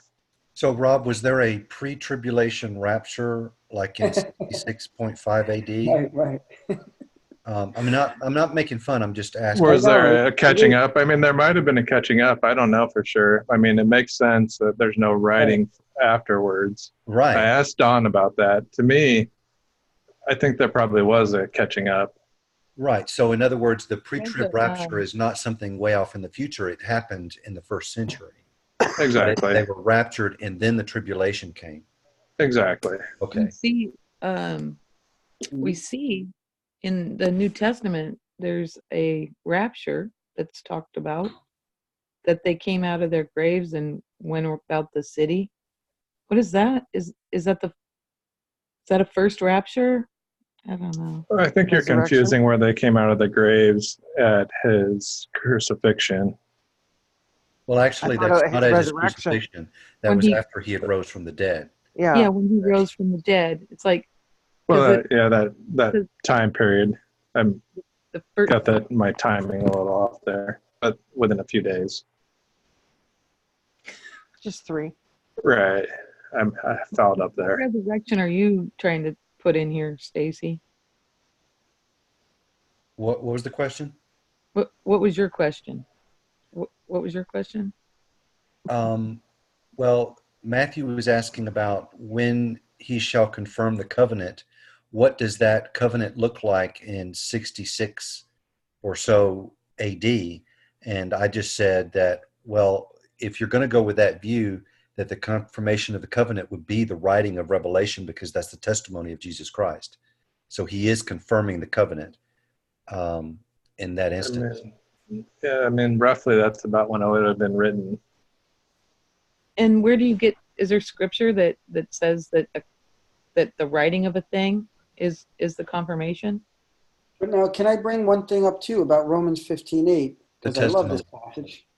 Romans 15:8, when Paul was writing Romans, Jesus had already confirmed, at least if you want to call the promises the covenant. He says, Jesus Christ has become a minister to the circumcision for the truth of God, to confirm the promises made to the fathers. So I don't know how you would view that in this scenario. Because I'm viewing the confirming of the covenant as the cross. Because, like I said in the past, it looks like the Abrahamic covenant with the darkness and with the 2 thieves, Well, one on each wait, side. wait. It can't be, because Paul said that if Christ died on the cross, then everything is just pointless, that it was really his resurrection that was really the confirmation, I think, according to Paul. But I mean, if you mean at the timing of the cross, then I guess you would, but I think that it would be his resurrection of him rising from the dead, which was the confirmation. If you're Yeah, going well, that, I'm looking at a confirmation as something that doesn't mean that it's brought to pass yet. It's simply like, okay, it's a reiteration of a promise, and that doesn't mean that the promise is now completed. It's just a confirming of it. I see. So I view the cross as, okay, this is confirming it. But then on the day of Pentecost, that's like the sign, that was given to Abraham. I still have to Okay, go with, this is where I think that there's two covenants going. There's two things happening with Christ on the cross. One is he made promises to Israel, and that he would take away their sins, and all those 6 things, right? He's doing that, but he also does a new covenant, which is that he brings in the many. It's opened up to all of us. So he brings in righteousness. He literally does all those things. Well, let me walk you through a couple of things here that we haven't talked about. He confirms a covenant while opening up a covenant for all people for forever. Because there's 2 more scriptures that we haven't talked about at all that can pinpoint the timing of all this. So, are you still with us, Zach? Yeah, I'm here. All right. So basically, you know Daniel 9:24, and Daniel 9:25, the 69 weeks, right? Mm-hmm. You're overly familiar. So basically, what I'm saying is, up to 69 weeks is the baptism. So he's baptized, and at 69 weeks, then after the 69 weeks, he's cut off. And I'm going to propose to you that it's just 1 year. And I'm going to show you why. So, okay, yeah, I'll ask questions later. Okay.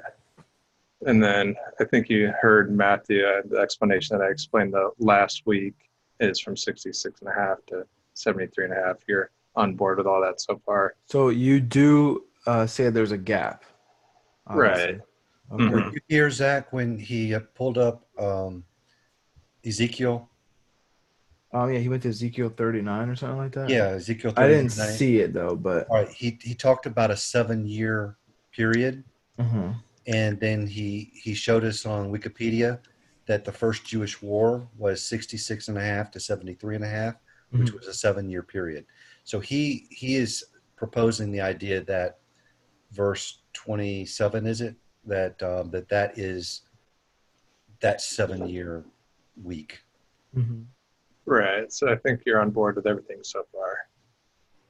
So basically, you have the decree to restore and rebuild Jerusalem in 454, which I think was the 20th year or of Artaxerxes or something like that. I'll have to double check that. But 454, 458, 444, them are some of the different years to pick from. So going with 454. And then can you see these numbers over here? Yeah, 1, 2, 3. Yeah, so it counts down all the way to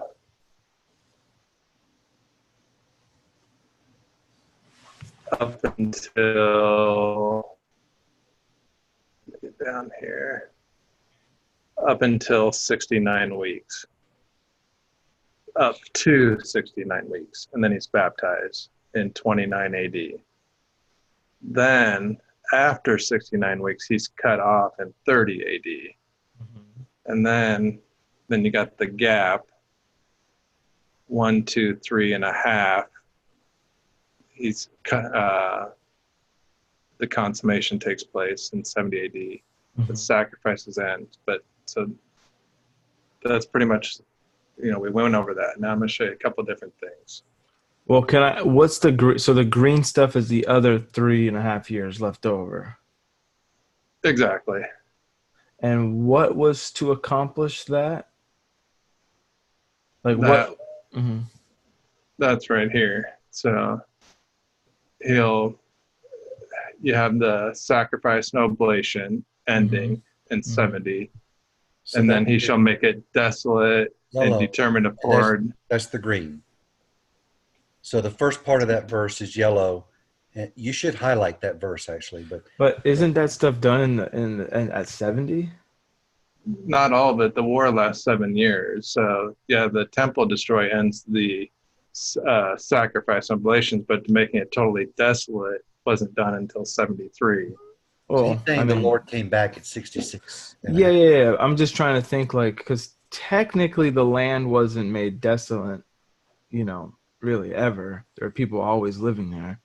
Right. I mean, it's it was desolate for a while, but it says in the Old Testament it says that he would repopulate that land after the desolation.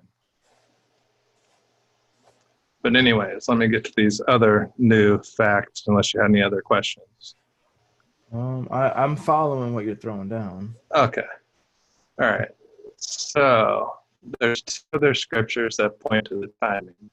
One, when Christ said it would be 46 years since the temple was built, he said that right after his baptism. So if we go back 46 years, see I have 46 and 29 AD right here.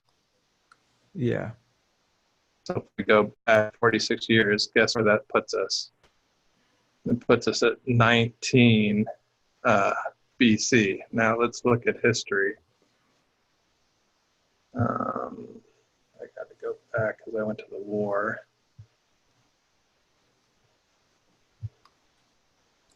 So here I've got the Second Temple. And if we go to Herod's Temple, you can see that the rebuilding was in 19 BC. So that matches history perfectly. Okay. Now, there's another scripture to keep in mind that pinpoints the timing. It was 15 years. Wait, I have a question. Yeah, go ahead. I'm sorry to throw a wrench in there, but you're saying then that when Jesus is saying, destroy this temple and in 3 days I will raise it up, and they said it has taken 46 years to build this temple, you're saying that the temple had just now been finished at that particular time. So, I mean, the year before it wasn't finished, and it was just finished at that point. He said it had taken 46 years since that time. I see what Stacy's saying. Yeah, I see what you're saying too. So, I mean, We can go back to see what history But says it here. does say it has taken 46 years to build this temple, and will you raise it up in 3 days? But wasn't that the restoration in Yeah. Well, let's go to the 1918? scripture. Let's see what he says there.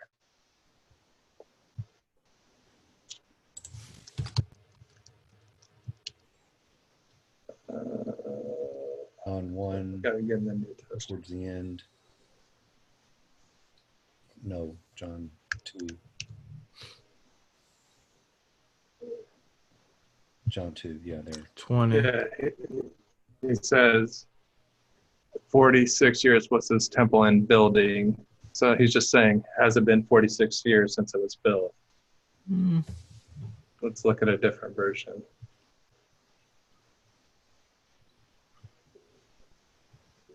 It has taken 46 years to build this temple. That's more kind of like what you're saying, Stacy.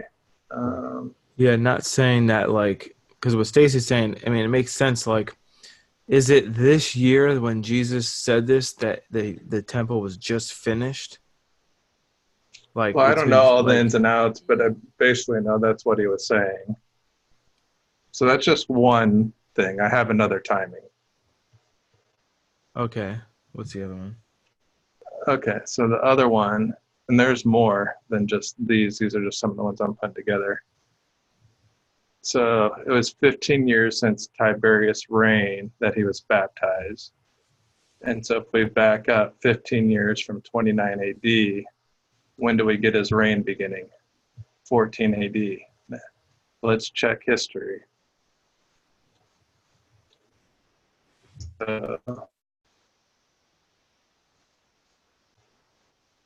Tiberius' reign. Let's see here. Can you see reign began 14 AD. So that's 3 witnesses showing that he was baptized in 29 AD. And we know he was crucified in 30 AD, or at least most people think he was. That's arguable. And if those are all true, that means his ministry lasted 52 weeks.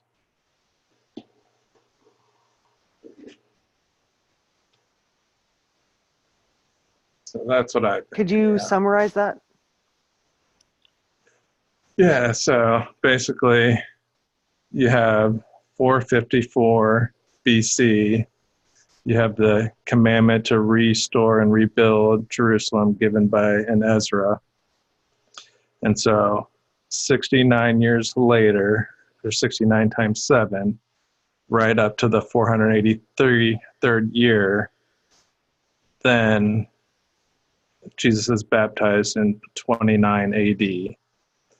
Then he is crucified right after that 69th week, and he dies and resurrected. Then there's a gap of 40 years, or 36 and a half, however you want to look at it, up to 66 and a half AD. There's a 7-year war. It's told in, I believe, in Revelation as well. I can show it. I'll have to work on that. Show that next week maybe. But it definitely says 7 years in the Old Testament. It says that it's going to be desolate in the Old Testament. It says it's going to be rebuilt in the midst of the week, basically 70 and a half, from 66 and a half to 70 AD. The temple's destroyed. The oblation and sacrifices come to an end. There's still continuing war for another 3.5 years, and it becomes fully desolate. The other things to keep in mind is that he said it was 46 years since the temple was built or in building. You know, it wasn't like you just build a building and you ignore it. So it had been 46 years, however you look at it. They were still working on it. It wasn't like they just build it and don't do anything. 46 years from 19 BC till the time he was baptized takes us to 29 AD. Tiberius' reign began in 14 AD. It says that he was baptized in the 15th year of Tiberius' reign, which would take us to 29 AD. And the other thing I wanted to show you, Zach, was if all that is true, we got Albert writing on here again, is that Christ would have been born in right in between 1 BC and 1 AD, basically. And so our calendar would be right. Let's see this here. Yeah.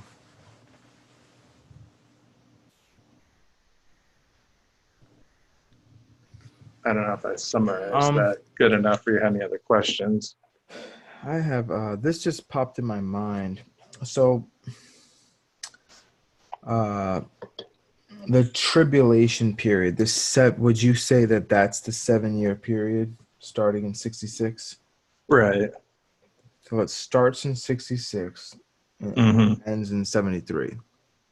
Right. When was Revelation written? Probably 64, 65. 95. Well, what's interesting is John says that he's in the tribulation period. I mean, he could have wrote it in 66 too, for all Yeah. I know. Yeah. It just seems like this was still like this warning was to go out to warn them of I guess. The Revelation was? Well, the other Revelation? thing is, it says one is. When did Vespasian reign? I don't know. Well, according to Zach's question, it would make Revelation even more urgent than what we previously assumed. Yeah. Mm-hmm. But I mean, Vespasian, because it says Vespasian was reigning when he wrote it, and Vespasian reigned. What did you From- say? Who said Well, Vespasian? That's debatable. external. Sure. That's yeah, external evidence. Yeah, I've never. No, that's in the Bible. That's not external. Wait, It what? says 5 have died and 1 is when he wrote it. Let me Oh, bring it back yeah, up. yeah. So but it's still an assumption. I mean, people can say that that's just Rome or whatever. Well, it says 5 have died. I mean, that's history. Yeah, well, I mean, technically at this time it would still be Nero reigning. I think it's Vespasian that it's the one is, but that's debatable. It Well, could be Nero. It could if John, like, when didn't Nero die in 68? Right. So during 66, Nero's still in charge. Yes, I mean, it could be Nero. It could be Vespasian. That's debatable. Yeah. So another thing is I still go back to the John because I see everything what you're saying, for sure. The biggest thing is maybe history could be wrong. That was 3 different times, though. Oh, for sure. It's Wikipedia. Because, I mean, do you think God would let the year of the Lord be that wrong? And do you think he would have the reign of Tiberius being the 15th year that wrong, and when the temple's built be that wrong? Well, or would it line up with Scripture? I mean, I think you run into the problem with the actual biblical text, though. Like, for example, the John chapter 6, you would have to make a pretty compelling argument to say. Let's look at that. We haven't really finished looking at that yet. Yeah, so you can look in John chapter 2:13. Is the Passover of the Jews was at hand. So what does that mean? It was at hand. I'd say, within 30 days, probably. Yeah, so this was near. Mm-hmm. This was something that was, So this would be Passover number 1. But Matthew, Mark, and Luke don't mention any other Passovers other than the one he was crucified at. That's fine. I mean, none of the other ones mention a woman at the well. They don't mention Nicodemus coming to him. So that doesn't necessarily mean that it's faulty. I mean, not necessarily, no. But, I mean, it does give supporting evidence that 3 out of 4 give more preference. Yeah, but that doesn't mean that, one of them, just because Matthew, For Mark, sure, and Luke but don't let's look mention at it. Yeah, so the biggest thing is so you have, John 2:13, and you have, all this stuff happening. And then, the same verse that you were talking about. So Jesus is talking to the Jewish leaders, talking about the temple, 46 years. Let me read real quick.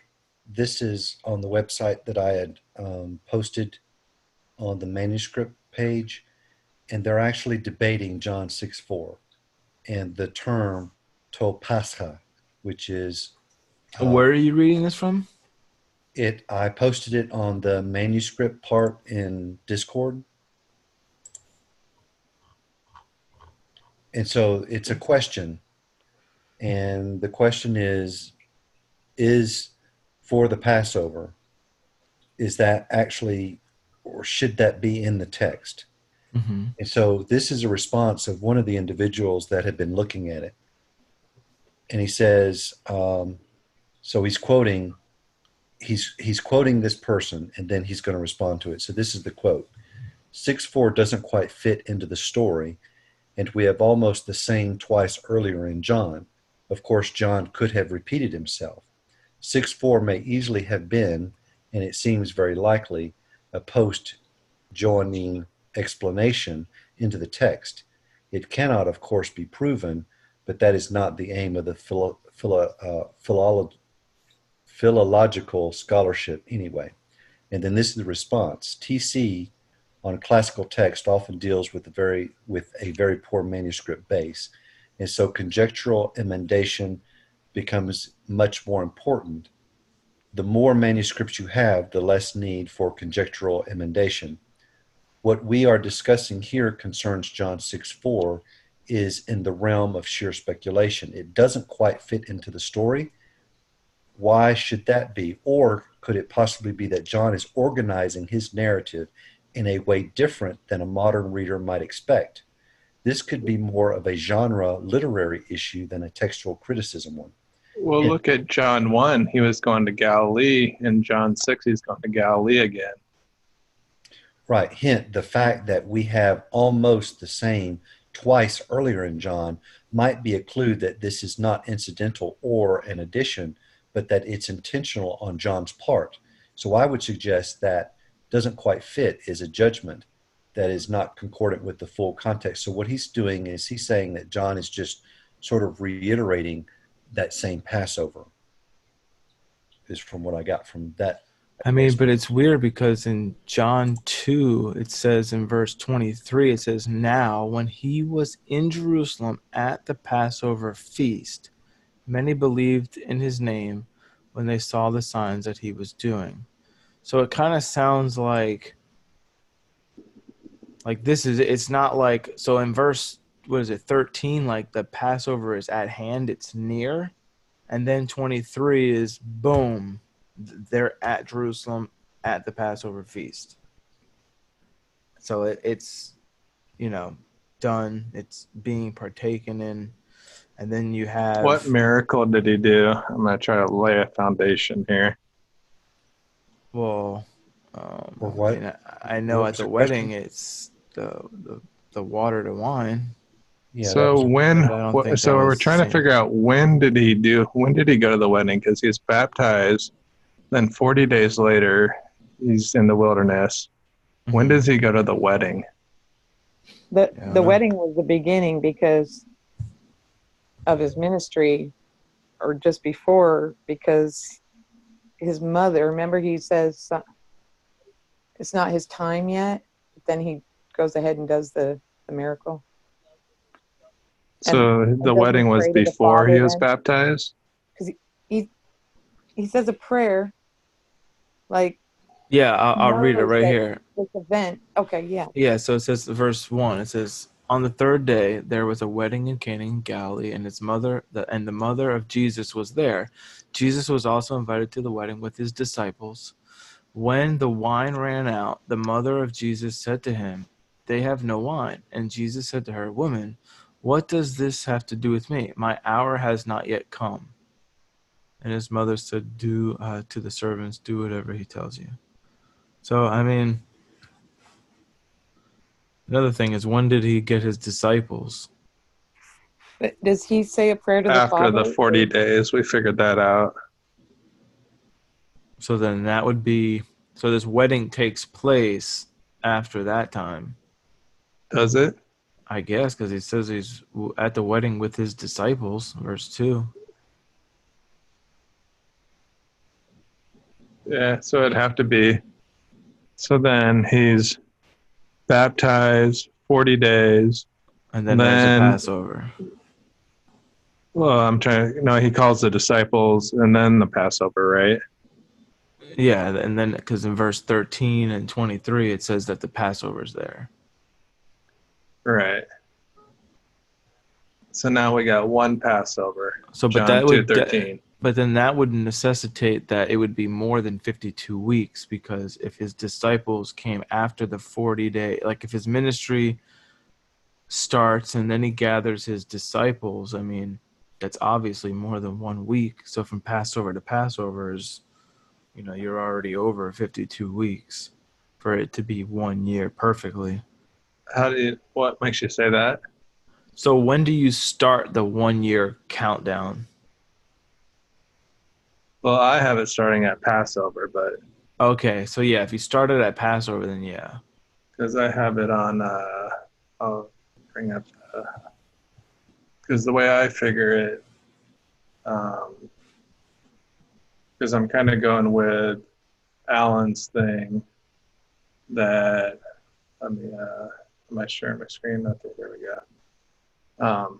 Where it says in Isaiah or Luke 4:18 through 19, to preach the acceptable year of the Lord. Mm-hmm. And so he says that on Abib 16th on the So couldn't you almost say that when he says that his ministry wasn't, his time had not come, that was not the beginning of his ministry even? Right. So the wedding wasn't, it was when he preached, like Alan said, but I say it's on Abib 16 because, let me get the right chart up here. So it's I have 2 him, days after this Passover in John chapter 2. so I have him baptized back over here. He's in the wilderness for 40 days. And then he goes to Passover. Then on the 16th of the Passover, he reads that on the Sabbath day. That's what I'm thinking so far.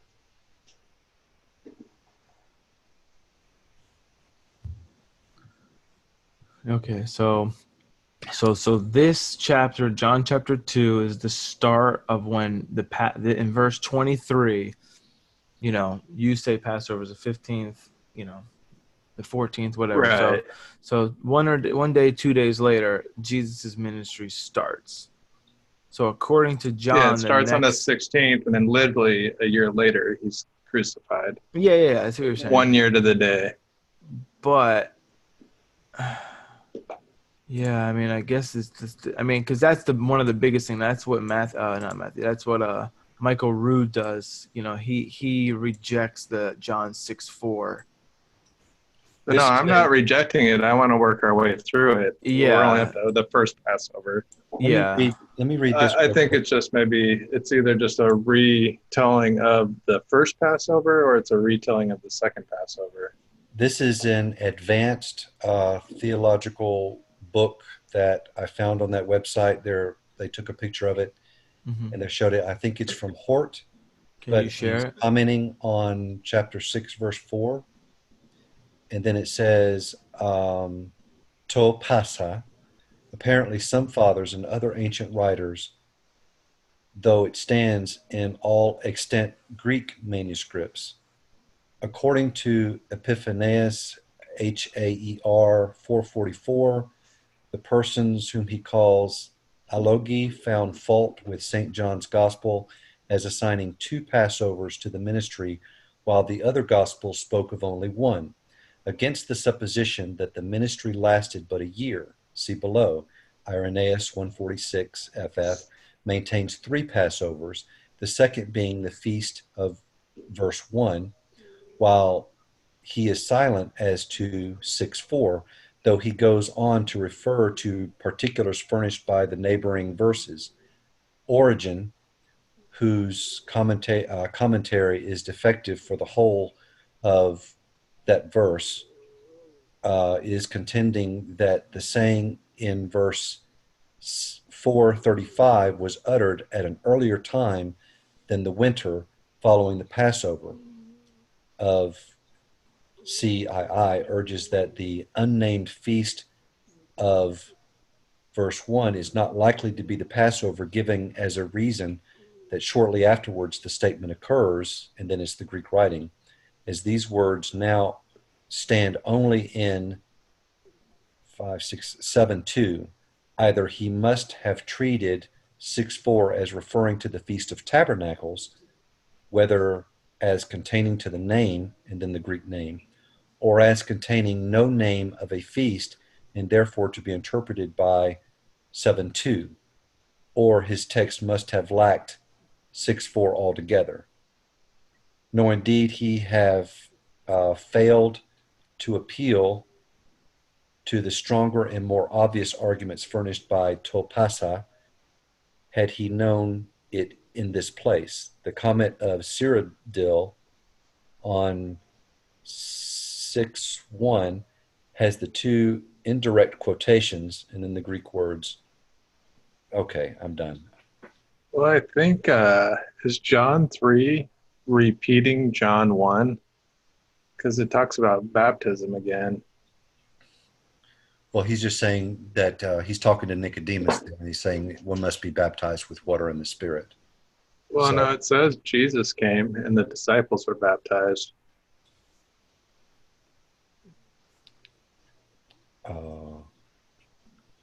Where in You John? talking about? Yeah. What are you talking about? John 3:22, if you want to start there. After Jesus and his disciples went into the Judean countryside, and he remained there with them and was baptizing. So Jesus was baptizing, not being baptized. So Jesus John was baptizing. also, right, John in verse 23, John also was baptizing at Aenon near Salem, because water was plentiful there and people were coming to be baptized, for John had not yet been put into prison. Now discussion arose between some of John's disciples and a Jew over purification. And so they're talking about. So this would be a verse 26. different time than John 1. In Yeah. fact, it actually says, and Jesus wasn't actually baptizing, it was his disciples that were baptizing him.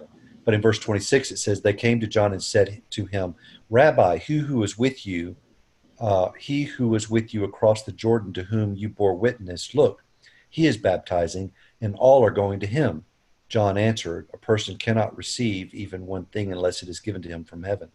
So Jesus was baptizing people then. Well, it was his disciples that were baptizing him in Jesus' name. Yeah. It says in verse 22, and after this, Jesus and his disciples. Well, I guess you could say, and his disciples went to Judea, and he remained there. Wait, and he remained there. Now, in one gospel, I think it's John. Yeah. It says, now Jesus himself was not baptized. Yeah. You're right. I know that says it there. I don't know. I mean, I'm just looking at this. So it seems like, they're going over the Judean countryside. After this, Jesus and his disciples went out into the countryside of Judea. There he spent some time with them, and he baptized people there. So how much time? John was also baptizing. I mean, that's why it says, hey, some are going to him. Why are they going to him, John? They shouldn't be going. They should be going to you, not him. I must decrease so that he must increase. Exactly. So, but you guys do see some time transpiring from. Yeah, so definitely there's some time. So, and then just working our way through it here. Yeah, and then chapter 4. Verse, you can see 4 verse 3. Oh, and this is the verse. So if you look verse 1, it says, now when Jesus learned that the Pharisees had heard that Jesus was making and baptizing more disciples than John, although Jesus himself did not baptize, but only his disciples, he left Judea. Weird. Yeah, I know. But it says he left Judea and departed again for Galilee, and he had passed through Samaria. So, I mean, obviously now there's even more time passed, because again, they're baptizing, their ministry is growing, Right. and then now he's going from different cities, and then now he's all the way in Samaria. I mean, how Right. far of a journey is it from Jerusalem to Galilee, spending time doing all this Okay. ministry All right. work, All and then right. I going got a to question for Samaria? you. So you want to take John's chronology over the Synoptic Gospels? Well, we haven't even Fine. proven anything yet. We're just working our way through it. Yeah, I'm not Yeah. saying, but what I'm Okay. saying is what this is saying right now. We would have to say, yeah, that's what's being portrayed. Okay. Where are the Yeah, 40 there's definitely days? been some time. Right. Right. But where are the 40 days? Yeah, it's not mentioned here. I was saying that's weird, Sandy, that the John 3 sounds like Jesus was baptizing, but then John 4 says he wasn't baptizing. Yeah, kind of like clarifies, like, hey, he wasn't really doing it. It was his disciples. But What I'm saying is that because the 40 days is not even mentioned in there, that you don't need to be taking the Gospel of John day by day type thing, because that's not I'm the not at mission all. of the Yeah. writer, the beloved Well, I disciple. mean, obviously some time has passed, so I mean, I think that's Yeah. granted. So, I but mean- that still doesn't prove anything yet. Well, what's interesting is it mentions festival days. So, if there are mentions of festival days, of Sabbath days, it is giving you a temporal stance in the book to say, hey, obviously there. What are you referring to? You have the Feast of Passover. When is the Feast of Passover? Well, it's in the first month of the 14th day. It talks about, even in John chapter 4, verse 6, it talks about the 6th hour. So it does mention temporal, time statements. Right, but what are you referring to this other feast? Because the version I'm reading says that basically that they had been at the Passover. No, what I'm saying, I'm just because what Stacy had just commented on, saying that, John's gospel is not a, chronological. It wasn't written in that way. It's not a part of the synoptics. It's Well, it may or may not have been. We haven't proven anything yet.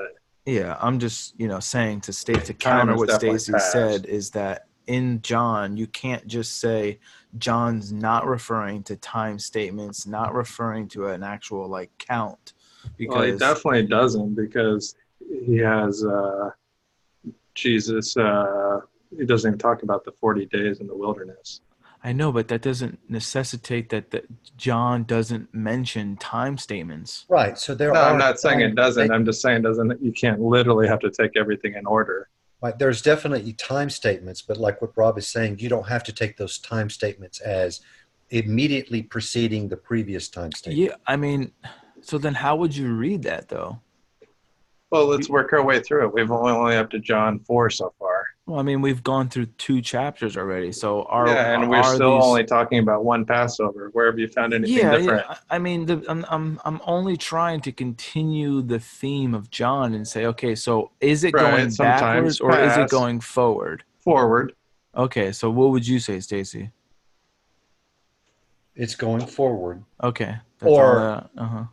Forward or overlaying. In other words, it's going forward and then backing up a little bit and re-emphasizing. Yeah, it definitely backs up in John 4:45, because it says, when he arrived in Galilee, the people living there welcomed. They had seen everything he had done in Jerusalem at the Passover feast. So now it kicks you back to saying, hey, we saw everything you did at Passover. Yeah, so it's just going. So, I mean, but it's kicking still, back. So that's going back, just like It's Stacey said. it's kicking back into a memory, but Exactly. it's telling you that Right. he went here, so obviously time transpired. Then he left there and went here, time transpired. Right. So, and even verse 46, so he came again to Cana at Galilee. Well, that means he had to have gone there and then come back to Right. make him again. So I think time we're, has transpired. yeah. So the same thing. So if we just go, so obviously we can agree time has transpired in chapter 4. Right. Then you go to chapter 5, and then there was a feast of the Jews. So sometime later, Jesus went up to Jerusalem for a feast. So this could be the Feast of Tabernacles. Very well could. Well, where are we at? What now? else would it? What else would it be? 5:1. I was following John. So he leaves Samaria and he goes to Galilee. I mean, what else could John 5:1 be other than the Feast of Tabernacles? I mean, it very well could be. I mean, what else could it be though? Well, if it is the Feast of Tabernacles, 7 months has just transpired from chapter 2 to chapter 5, verse Okay, 1. what about Pentecost? Could it be Pentecost? It could very well could be Pentecost. So then that would only be 50 days, right? Yeah, but now you would Do have to they have do. a feast on Pentecost? Yeah, that is a festival day. Yes. Well, I know, but they do have a feast though? Yeah, it's a Yes. feast day. Yeah. Okay, so it could be Pentecost 50 days later. So, but the thing is now you would have to figure out the calculation with travel time, with stopping and It wasn't fellowshipping, that and much because he just went to Galilee. That's the only place he went from Samaria. Well, he's healed on the Sabbath day, so we well, can look back on the calendar to see. no. So what well, you would have to figure out what Sabbath is that, So from Well, chapter it's 50 2, days later, we would know. well, but again, we're assuming that 5-1 is Pentecost. So what I'm trying to say is from 2:23. Then you have chapter 3, chapter 4, him going and doing all this baptizing work. I mean, maybe it was a 50-day journey from Jerusalem to Galilee to Samaria, back to Galilee, back to Jerusalem. Mhm. If that could take 50 days and then you can minister and baptize and do all these amazing things It can. within 50 days, then that very well possibly could be I'm not saying it is. I'm Pentecost. just saying that's a Yeah, it's very possible. good possible. Very well possible. Or like what Rob had said, maybe it's tabernacles. But that does seem like a big not That necessarily does, a big, yeah, that does seem there's a lot of downtime there. yeah, but again, that doesn't, that's not a big deal, because again, the Bible does say that there's so much stuff that Jesus did Well, it that, does say sometime later, which makes it sound like there was a big gap. yeah, I mean, it's only like really 6 months. I mean, that's the thing. I wonder how long you could walk. Like, how far is Samaria from Jerusalem? Do you guys know? It's a day's walk, That's I it? think, for 2 days. Yeah, it's not very far at all. Because you can walk like, what, 30 miles a day, no problem, back in those times. I mean, you still could Okay, today. Google. How long does it take to go from Jerusalem to Samaria walking? On foot, the trip from Jerusalem to Samaria is 21 hours and 51 minutes. So a day. They could What have is said 3 Samaria? days. What's Samaria? That's not right. Oh, Samaria. She just said it. She pronounced it wrong. I mean, well, it says 692 miles. That's not right. No, 103 miles. Oh, well, I don't know. It says distance between Samaria and Jerusalem. The total straight line distance between Samaria is 1,100 and I'm sorry, 103 kilometers is what it's saying. So that'd this be one's like saying 60 1,000. miles. This one's saying 1,000. Why is this then? No, that's not right at all. It's 103 kilometers via Route 60. Oh, I see. Okay. Well, It's a straight shot. It says it's, that's by car, 3 hours by car. Mhm. Change it to walking. It says, 21 hours and 51 minutes. okay. So then, So yeah, it's like from me and Blairsville to Atlanta. That's yeah. how far Samaria is from Jerusalem. Okay. So yeah, it could definitely be, a 50-day journey to go there, fellowship, baptize, hmm do all those, cool things. Well, the interesting thing is, if it was Pentecost, that the Sabbath day would have been the day before Pentecost. So he goes up to the feast and he's there the day before, so he's there on time. And he heals this guy on the Sabbath. Well, no, that would be a week later though. It's a week later that he heals. Well, it says if verse 1 is Pentecost and then you have the Sabbath No, after. he went up to it. I'm saying he's there. He's I see what there you're saying. the day before, so he's Okay. ready for it. He shows up early. Gotcha. I'm not going to be late for an important day. So I heal the guy on the Sabbath. The next day is Pentecost. Mm-hmm. So, I mean, to me, that makes sense that this very well could be Pentecost. Yeah. But then now the question, now you get to chapter 6, and then here comes verse 4. So we know this isn't the same Passover as in chapter 2 Why not? because Pentecost just happened. Well, yeah, but how do we know that it wasn't? I mean, what transpired in between 5:1 and 6:1? We don't know. We Well, just jumped it's without looking any context. but the thing is, it's regardless of the fact is that Pentecost is 50 days after Passover. So if the first So Passover John is chapter 6:1, it says sometime after this, he crossed to the side of Galilee. Well, in John 1, he went to Galilee too. So is he going? Is he yeah, but retelling a story? but don't you remember in John chapter 4, it says he went back to Galilee? Right. So it says in verse 46, so he came again to Canaan and Galilee. So he's going back there But it's multiple talking about times. the miracles again that earlier in John 4, we had seen, hey, do you remember what he did on the Passover?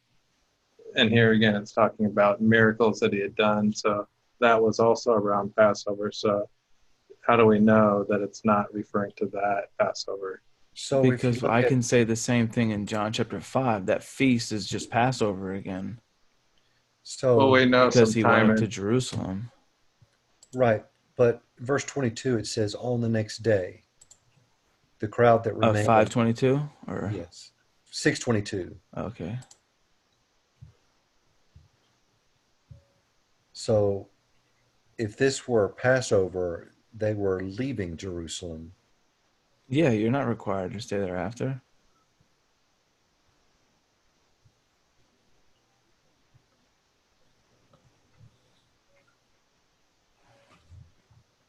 Passover is just a meal. Yes, there's holy convocations going on that week, but it's not required for you to specifically be there for the whole, week of Passover.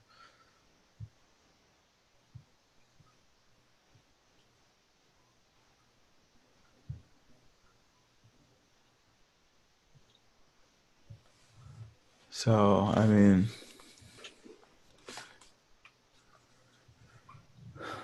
it the only says thing here that was, the only thing that I can think would be, but it doesn't make any sense that because technically there's two Passovers in a year. If you miss the first Passover, one Oh, month later you can have another Passover. However, John chapter 5 verse 1, it seems like that would be, you know, obviously Pentecost, which would throw that second Passover already had passed. right. So the thing is so you would have to say John 6:1 is actually like reminiscing on what had happened before. Well, how do we know it isn't? that is an interpretation. I mean, it's not like we're coming out of the blue with that. Well, I mean, okay, let's just go to so in Because I mean, that's what 5:30. Revelation does. You always got me on that. You're like, oh, it's gone back and forth. I'm like, no, it's Yeah, no, not. of But course, I but mean, the And Bible does that several places. yeah, no, I'm not saying that it can't be doing that. I'm just saying it seems like the narrative of John so far being read is all lining up that things are going, it's transpiring forward in time. Yes, there's things that are being alluded to, like, oh, I remember at back then you did this miracle or whatever, but that's not the narrative flow of the timeline going back. It's still streamlined.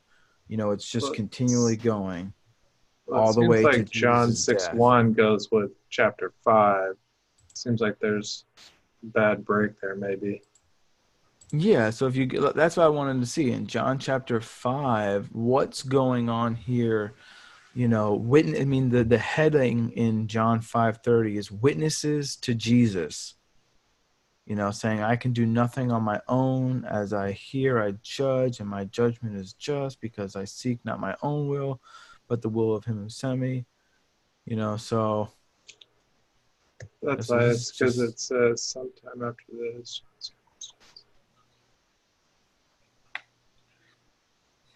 good night, Lori.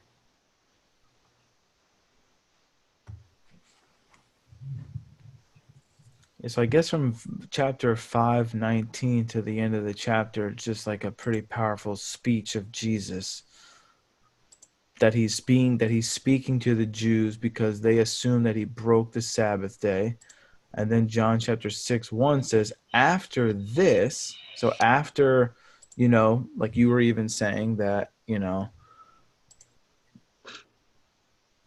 I mean, maybe John 5:1, the feast is Passover.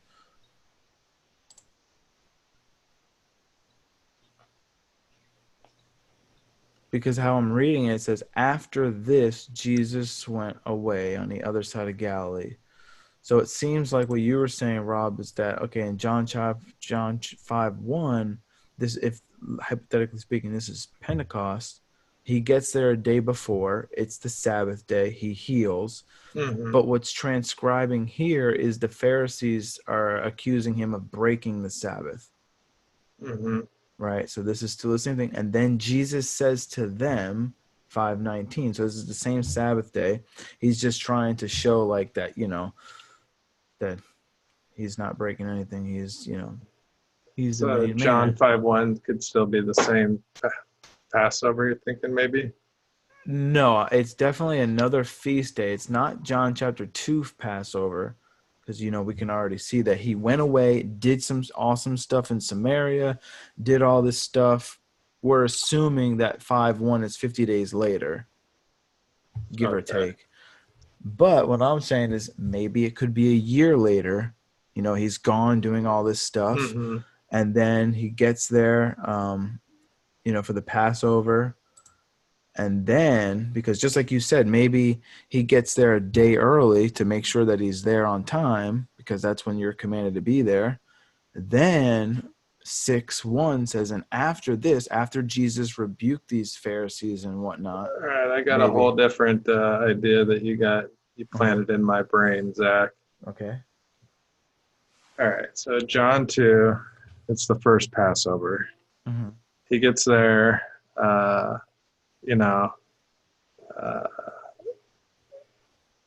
then he gets there a day early for Pentecost in John 5. Then in John 6, the Passover that he's going to be crucified is near, but he's there early. And then all these things take place. Okay, I would have to bring up 7 verse 2. Okay. This is actually quite fun. Yeah. Because look at this. So Jesus John is 7:2. This is the Feast of Booths. This is the Feast of Tabernacles. This is the fall. Yeah, so now it just jumps. So, it's interesting because then you even have in John chapter 10 the Feast of Dedication, which would be like Hanukkah, which would be in winter. So far you have Passover, which is the first month in John chapter 2. John chapter 5, there is another feast day going on, which is not clear which day it is, but we know time has passed from the first Passover mentioned in John chapter 2. Then in John chapter 6 is mentioned another Passover. Then in John chapter 7, it's mentioned 7 months later, the Feast of Booths.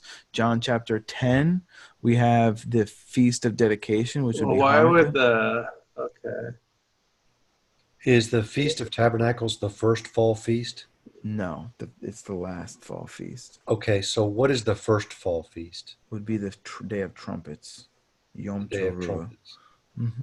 So, all right, so let's look at, all right, so the real, if we propose that John chapter 2 has the Passover, then John chapter, where are we at? 4, 6, 5 is Pentecost.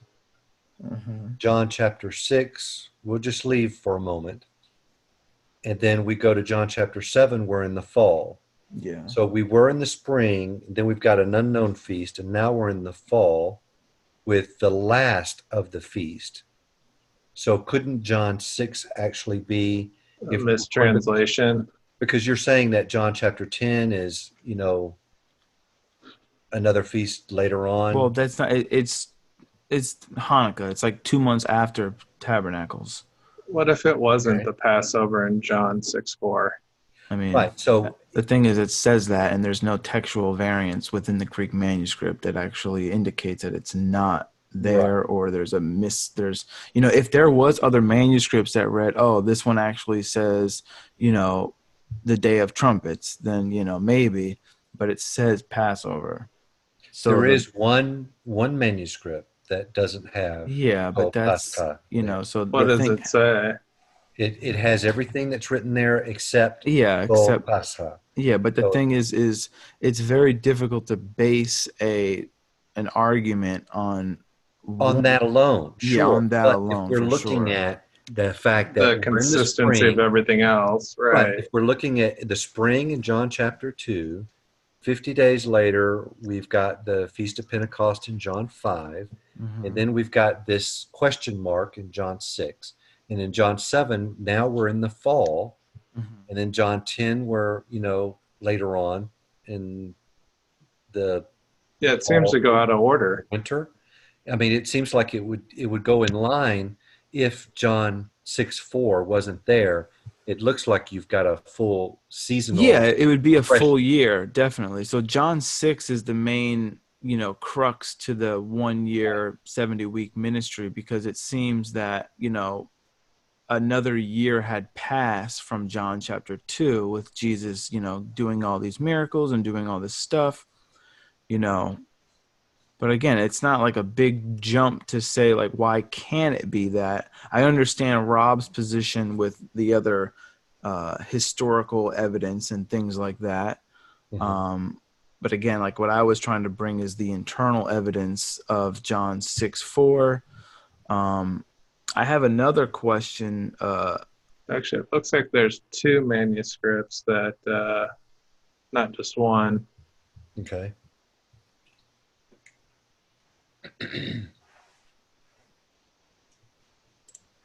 And what are these manuscripts? What's what are they called? Trying to find reading through the article now. I found it earlier today, but I've gone so many different places now, I wouldn't be able to find it again, probably.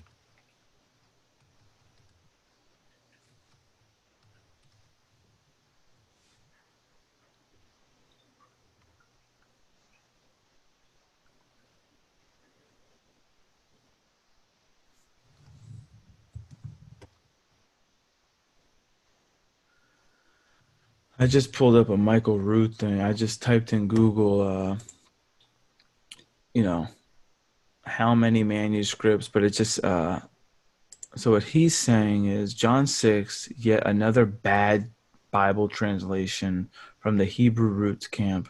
Oh, this is somebody beating Michael Root. Never mind.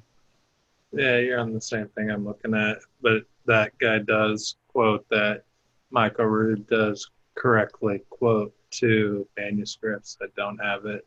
All right, I've got Okay. one that says, to the average believer, it is well established in their minds that the ministry of the Messiah lasted 3.5 years. Yet nowhere in the Gospels or anywhere else in the Bible does it state this as a fact. Now, there is a reason for this fallacy, and it has to do with the universal church, or the Catholic Church, attempting to make the life of the Pope fit this description. We will not go there for this short note. The first time in Scripture we find Yeshua and the Passover mentioned is John 2:13 and 2:23. This is his first ministry year. He has just turned water into wine, the beginning of his miracles. John 2:13, and the Jews' Passover was at hand, and the Jews went up to Jerusalem.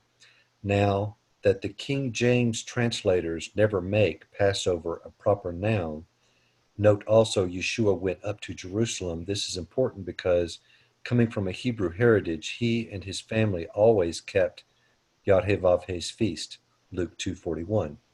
3 times a year it is mandatory for all males to go up to Jerusalem to attend the feast, Passover, Pentecost, and Tabernacles. So in John 5:1, after this there was a feast of the Jews, and Jesus went up to Jerusalem. Note again, Yeshua went up to Jerusalem. The next feast in the first year would be Tabernacles. In 6:4, and the Passover, a feast of the Jews, was at hand. What happened to the Feast of Tabernacles? Okay, so no, they're saying what we were saying. We were proposing that in verse 5 it was Pentecost, so that the next one would be Tabernacles. And so in John 6:4, he's saying, what happened to the Feast of Tabernacles? And where does it say Jesus went up to Jerusalem? And why is Jesus talking about eating bread with leaven? Should not the men be on their way to Jerusalem? There are those of us Yeah, why would they be buying bread? That doesn't make sense. there are those of us who believe that the translator Artos. added another year to the Messiah's ministry by adding this verse fictitiously. Now, see John 7:2. Now the Feast of Tabernacles was at hand. Without John 6:4, we have the next feast in the fall of the first year. It is in the proper place. Oh, did Yeshua go up to Jerusalem? Yes, he did. Now, about the midst of the feast, Jesus went up to the temple and taught. Yeshua's second year of Passover observing in his final year here on earth. To say in context, we stay in the Gospel of John, John 11:55. And the Jews' Passover was nigh at hand, and Jesus went out of the country up to Jerusalem before the Passover to purify themselves. And in John 12, then Jesus 6 days before the Passover came. So basically they're saying if you look at the seasonal progression, just like what we had figured out without looking at this commentary, they're saying that chapter 5 is Pentecost, and verse 6 should be Tabernacles. So then it goes Tabernacles and then Tabernacles in chapter 7 too? Why can't it be talking about going back in time to the first Passover? Well, there's a Making common sense. thread of when Jesus went up to Jerusalem, and there's only three, like you had mentioned before, Zach. There's only three mandatory feasts where the males had to go up to Jerusalem. Okay, I think it is talking about the other Passover, and I'll give you a reason why. At the first Passover, they said shortly after, hey, remember all those miracles he did? That wasn't that amazing? Well, in John 6:31, they say, hey, can't you do some miracles? Prove you're God. So obviously he hadn't done miracles yet. Well, this is the Jewish Pharisees. Okay. So this is when he talks about I'm the bread of life, and the Pharisees are saying, oh, Okay. how can I thought it was the disciples saying that. Yeah, no. So verse Okay. 20, yeah. Yeah. So, and somebody had said, why are they getting bread? But It says it's barley bread. Well, what's interesting is the word artos. There are some places in the New Testament that artos is used even for unleavened bread. So just because they're eating bread doesn't... Is that what the argument was? That, because it's Passover, they're not supposed to be eating bread? Yeah, they traditionally would have to throw out all the leaven. Yeah, But not traditionally. you see That's what Jesus having the supper or Three whatever you call times a it, year, a Passover males, with his disciples. 3 It's times a bread. year, It has leaven, I think.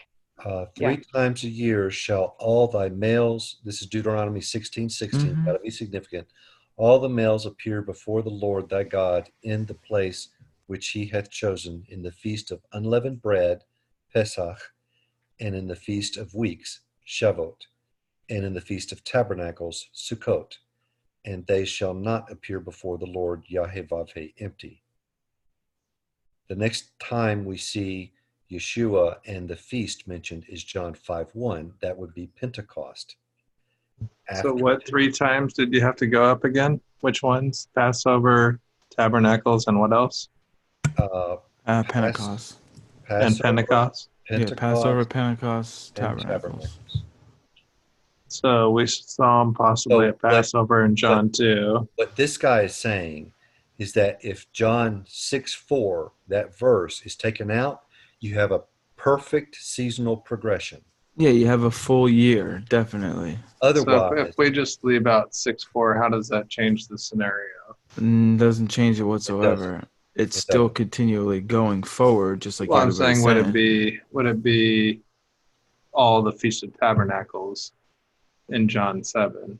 Yeah, John 7 would be the Feast of Tabernacles. And Would then you get John 6 be the Feast of Tabernacles no, too, John though? 6 is nothing. You'd have to John get rid 6 would of be nothing. yeah. Oh, John 6 is just nothing. It's just time. Yeah, because So you take out John 6:4. So if you that's take all. out, that's the crux of the matter. What is John 6:4 actually meant to be there, and is it actually something that transpired during the ministry? Because if it did, then yes, this has been a full year from John 2 to John 6.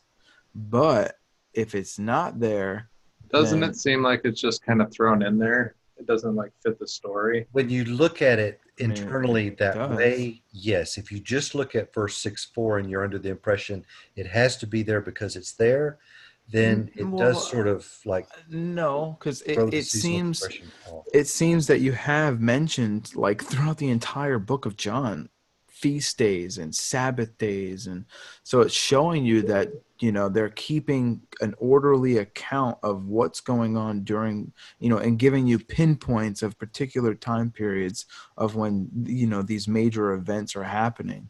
So if you go by the 3-year time frame by Well, using well, again, I don't think that the 3-year time frame would work because you have a first Passover, then John chapter 6 would be 1 year, then from this Passover to the next Passover would be Well, if this another was the year. Passover, why wasn't he in Jerusalem? Well, just because it doesn't say it doesn't mean. I mean, Well, it says obviously he's at the Sea of Galilee. yeah. Again, Yeah, just like we had wait. hold on. Just like we mentioned previously, it doesn't say that the feast was already there. It says that it was at hand. It was close. It was near. That's But what I'm it doesn't saying, That but it could say, be a doesn't even week talk away. about but it doesn't the say Jesus went up to Jerusalem. All the other times it does. Yeah, right. of course. No, but again, It seems I like it's would. just thrown in there at the for like no reason. Yeah, I mean, I guess every manuscript has been infiltrated by this. Well, So it's then, called a bottleneck. and what does that mean? A bottleneck is like, so you've got these texts that this one scribe has put off into the margins because he's trying to make a clarification or making a commentary. The next scribe that looks at that, Yeah, I know all that stuff, but what is a bottleneck? I've never heard that term so the before. bottleneck is where that's the text that people start getting all that copy error from. Yeah, and then all the Because other that is the manuscripts got one, destroyed. yeah. Oh, I don't know. I've never. Do you know any other Well, the manuscripts, reason, or do not you know just for any that. other examples of something like that you Yes, can show me? there are multiple examples for that. I can't find them at the moment, but I will Okay. tell you this: that what they can do when they pinpoint bottlenecks is Mhm. they go by the writings of the church fathers because they're always commenting on the scriptures, I'm gonna and they Google can this. say, "Well, this does belong." Well, they didn't say anything about this. For instance, like the church fathers, wrote about the Philip and the Ethiopian eunuch, and so it's examples like that. And so other manuscripts don't have that section in there. So they look at the writings because they were commenting on almost every verse that's in the Bible.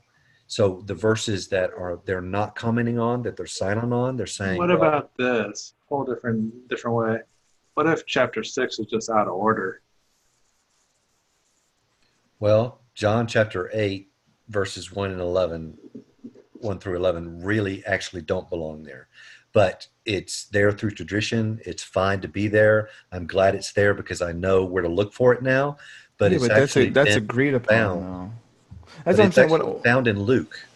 What I'm saying is it just whatever this phrase bottleneck, whenever you look up a textual variant, you're able to find other manuscripts that differ.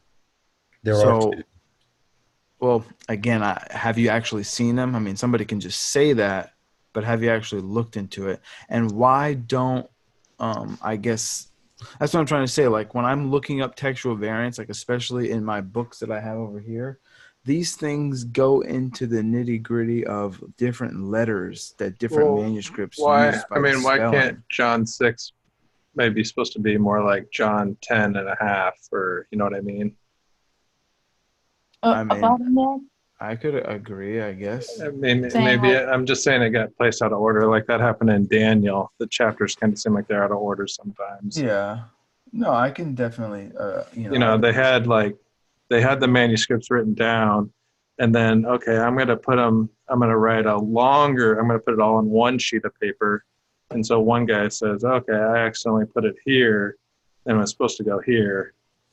You know, yeah. I'm combining two scrolls into one. The next thing you know, John 6 was supposed to be.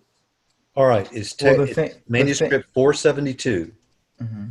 472 omits John 4 completely. Minuscule. And what year is 472. this? What century is this manuscript dated? 1386. That is very, very late. When are most manuscripts? I mean, you're talking definitely before the 5th, 6th century. 8th century probably would be the 8th century would be a late text. But you're talking the 14th century? That's Why would they leave it out though? probably because it was, I mean, I don't know. Maybe their text was damaged in that area. Maybe they want you to believe Jesus' ministry was 1 year long. Yeah, That's what I was thinking. I mean, Well, the Catholic Church wanted it for 3.5 years because they wanted to go with the life of the Pope. yeah, but even what I'm transcribing and looking at here, it doesn't seem to fit even a 3-year ministry. It just seems like there's 3 Passovers. Doesn't mean that, it's you had the first Passover, John chapter 2, his ministry starts right after. John chapter 6, another year just happened. John chapter, Because I mean, 14 happened. we're still only up to what? Passover. When it says, isn't there a passage that says a feast of the Jews? Does it say it was a Passover? All of It them, does. or no? And John, yeah. Every time the word Passover is used, it's referring to the Passover. John chapter 2, John chapter 6, and then, Jesus' death. So.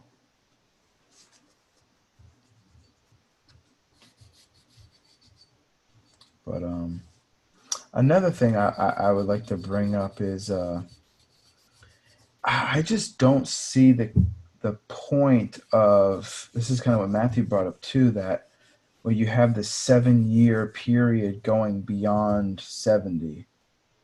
Like even when you read it in Daniel, like it doesn't, like all that stuff actually happens before that, and it happens in 70 at the destruction Not of the all temple. of it. The war. The If you have a desolation war, part. desolation just doesn't stop. That's like saying the war stops. Well, He it would have- seems like everything is the focal point of the war. The focal per se. point, So- yeah, but the war still went on. The thing Yeah, well, is if he technically had the war if goes he- on until if he had 130 something. if he had highlighted that verse, the beginning part of that verse would be yellow. The No, word I got that. No, consummation would be yeah, it didn't orange, go over and my then head. the bottom part would be I'm just green. saying, yeah, I didn't say it like I don't see it. What I'm saying is, when you look also at Daniel chapter 12, the focal point. So when I look at Daniel, I look at it just like, we're talking about Revelation, we're talking about John. Maybe John is talking about a recapitulation, saying the same thing over again. But Daniel is the same thing. Daniel chapter 2, the image, everything happens at the destruction of the image, right? You have Daniel chapter 7, the horns, and you have the beast and the leopard. You have the 70 weeks. You have Daniel chapter 12, where it says that the power of the holy people completely shattered. And I would say all 4 of them are all referring to the same thing, which would be the destruction of Jerusalem, not anything past that. The law ended. Daniel chapter 12, the law ended. The divorce of Jerusalem is over with. She's done with. Everything is finished. what would be the necessity of 3 more years? Because we're basing that off of Ezekiel 39. Is that where it is? I think we can find it in Revelation too. That's what I'm saying. Why does there have to be? It doesn't say that. It just says in the midst of the week. It's just pointing out in the midst of the week he's cut off. Or actually, it doesn't even say that. In the midst of the week, the sacrifice and the obligation is cut. Why does there have to be another 3.5 days? I think that's church teaching that I've bought into my whole life. It's because there's 70 weeks. Yeah, but the 70 weeks are fulfilled. Has nothing to do. What does that have something to do with the 70 weeks? Well, you talk about the midst of the last week, there has to be the second half of it somewhere. Exactly. Wait, where did it say the last week? And then What- you'll Confirm the covenant for 1 week because there was 69 weeks in 24 and 25 and 26, and then 27 has 1 week left. No, the last week, the 70th week, is fulfilled in the 490 days of his ministry from baptism in water to Pentecost, baptism with the Holy Spirit, right? 490 days. There's the last week. And then there's just like a holy Yeah, but separate. then you're sticking a week inside the 69, then you don't actually have 70 weeks. that's how we started off the conversation, where I don't see Right. how it works. Well, I don't know. Can you guys figure it out? I want to know what Yes. Zach thinks about Luke 13, because I think we said this before Zach got here. Can you the pull parable. that text up, Rob, so I can look at it? My hands are coming. Yeah. What are we looking at, Matthew? 13:7. We'll start at 6.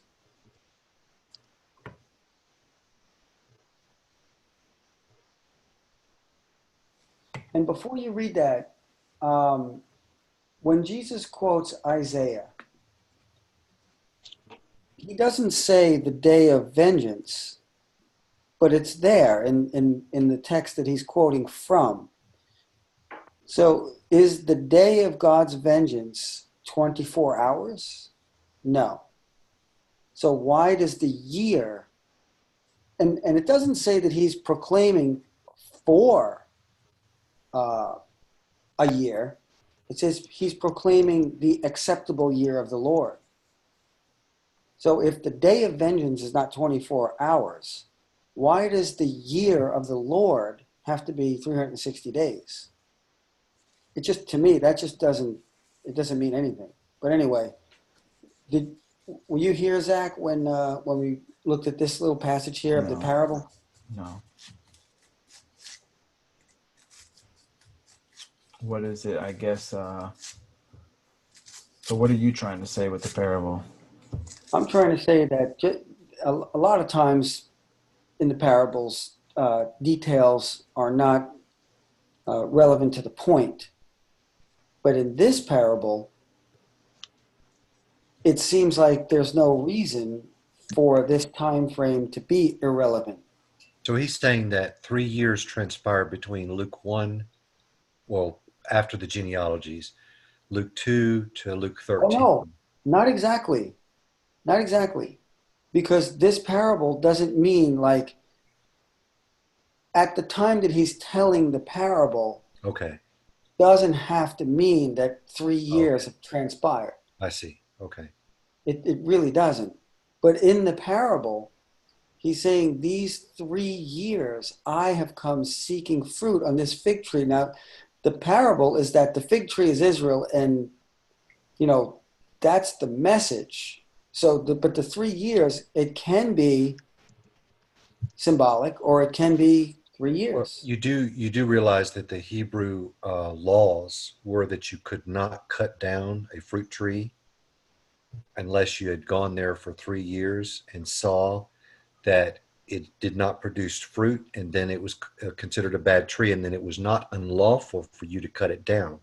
So what the parable is actually saying is, give it an extra year. Mm-hmm.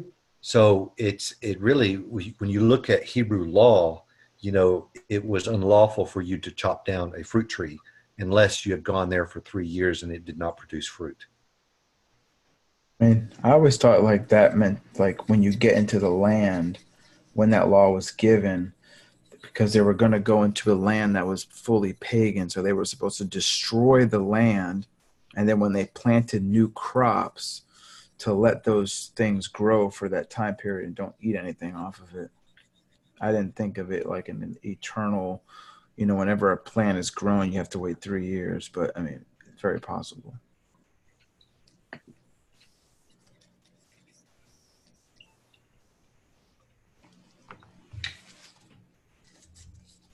But I don't know. So, Zach, what is your synopsis of Daniel 9? How do you see it playing out? I definitely see the main thing being 70 weeks are to fulfill all the things that are mentioned in verse 24. All right. And So you see I the 69 weeks being either Cyrus or Artaxerxes giving the decree and then bringing you 69 or 483 years up to the baptism of Jesus, right? Yeah, pretty much. Okay. But what do you say about the last 7? Do you say that's still another 7-year Shavuot? Yeah, I would, to be consistent with the whole thing, I'm still going to say that it's, the same thing as all the other stuff. But I mean, did you guys watch the debate with Ken Hovind? Yeah, I finished it. See, his Gary DeMar takes it a little different. Right. He says like, it's all right. There is no gap. It goes to, I guess, the ministry, just Jesus' ministry or something like that. But the destruction is mentioned by Jesus. But I don't know. It was a little weird. I thought about it a little bit, but I don't see it. It was a little weird, and I can't remember what he said about the end of the 70th week either. It wasn't Can the you stoning. explain it to me, maybe? What his view is on? I can't really I don't like you would have to, the destruction of Jerusalem is not mentioned in Daniel chapter 9. And he's saying that the destruction was determined by Jesus when Jesus came on the scene in the first century. What does what is it, 9:27? Is that where it says, until the pouring out of the wrath? Wouldn't that be destruction? Yeah. I mean, I see it being Jerusalem. I mean, me personally, I see everything being wrapped up in 70 AD. I don't see it extending to 73 or 135 or 2030. When Jesus said, when you see, the abomination of desolation spoken of by the prophet Daniel, which passage in Daniel is he specifically referring to?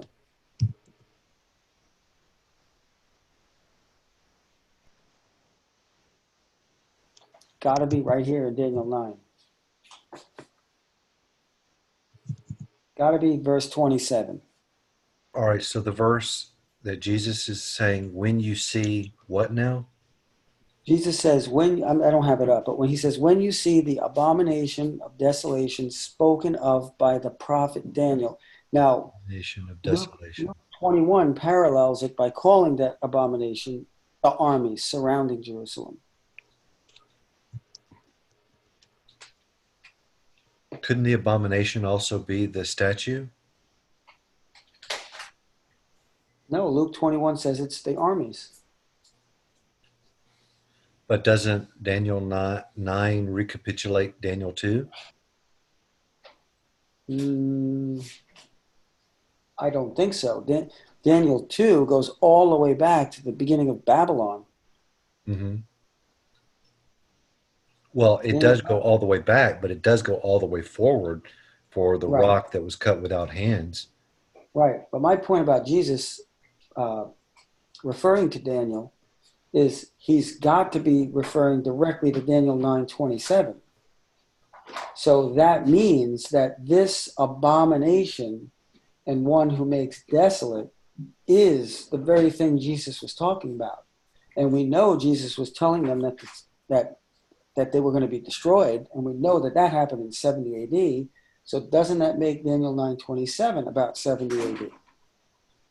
How could, like Zach said before, how on earth could it go past 70 AD? I can't fathom that. So it was poured out onto Jesus. He's the desolate one. He's the one who was poured out and emptied.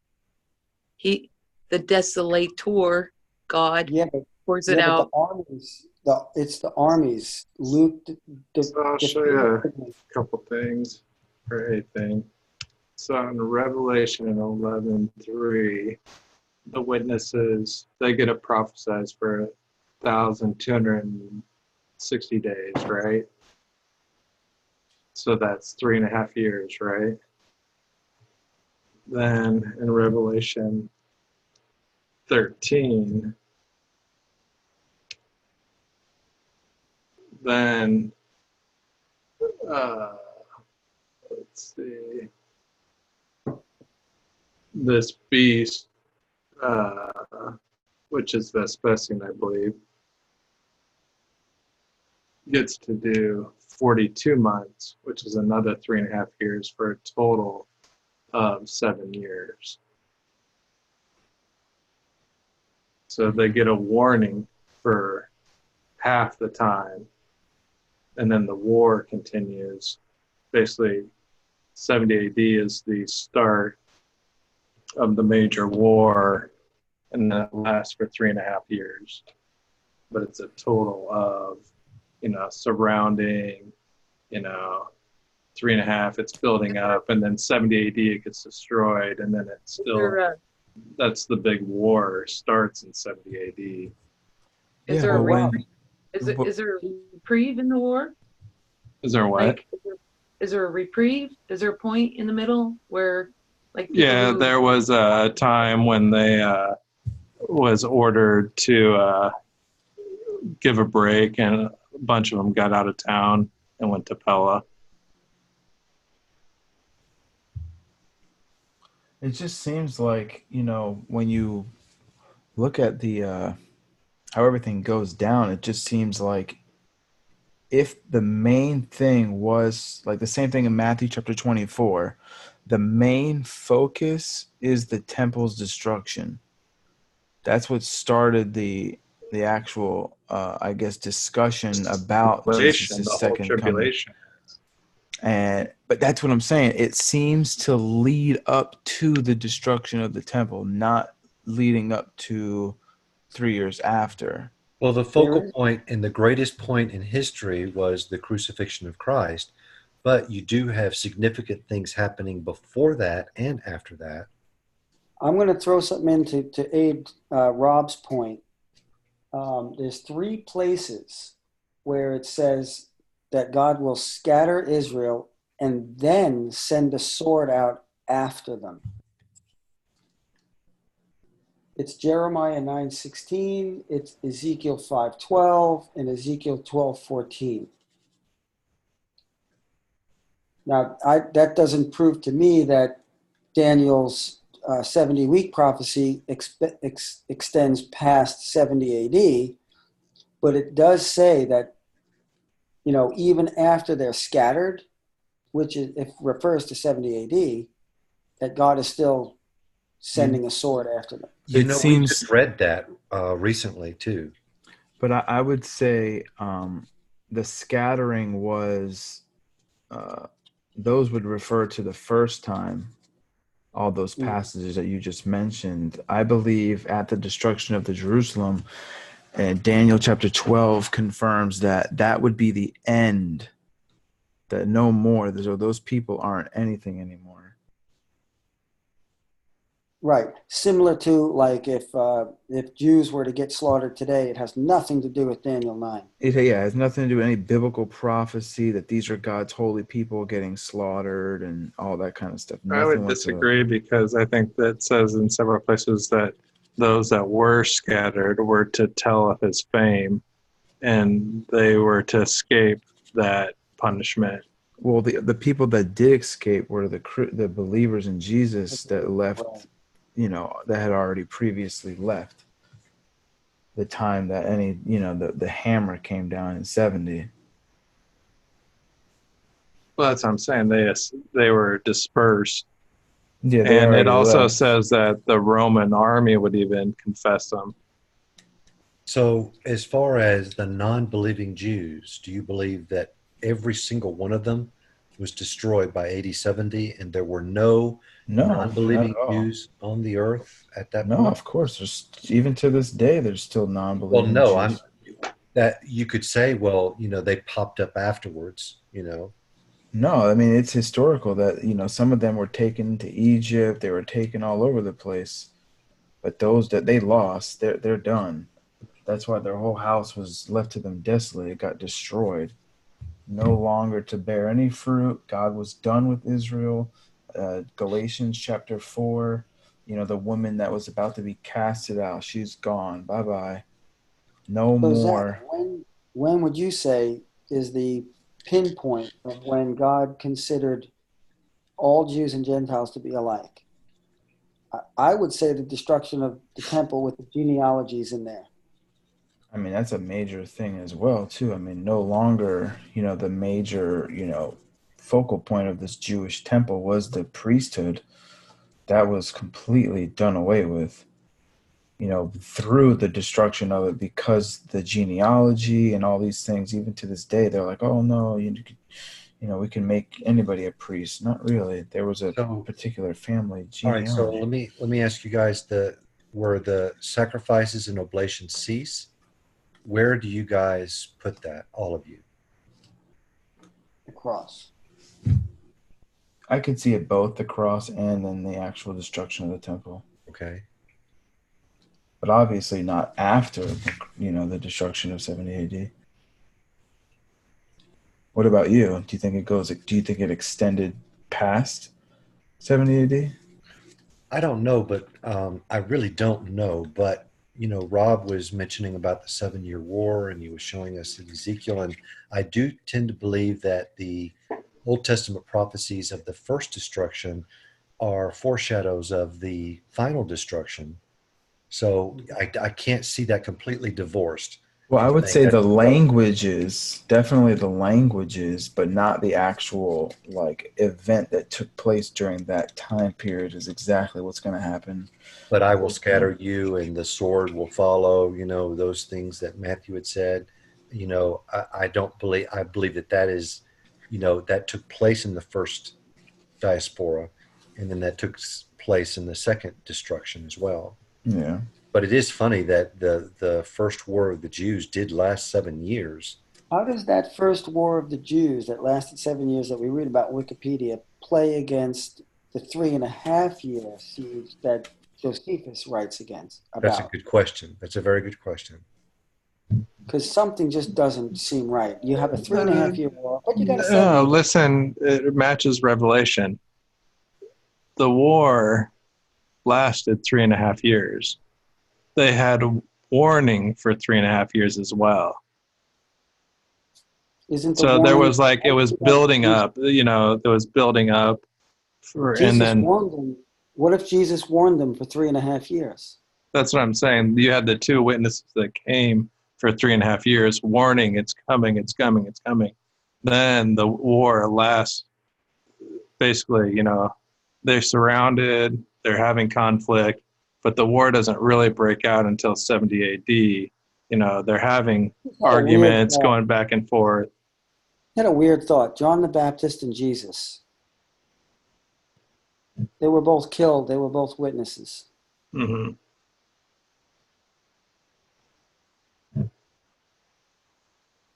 The two witnesses? I don't know. Well, there were two witnesses when Christ was on the Mount of Transfiguration, and that was the law and the prophets. So, I Right. mean, when I always hear two witnesses, I immediately think of law and prophets because the scripture bears witness of who he is. So I can't see other two witnesses being, completely divorced from that idea. That it's the scriptures that bears witness of who the Messiah is. Rob, why did you say they were warned for 3.5 years? Where does that come from? That Josephus. Revelation 11:3. ah, let me see.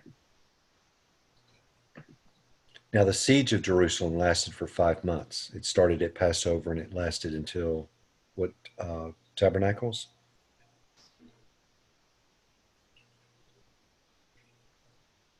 And that was the 5 months of torment that we hear in Revelation as well.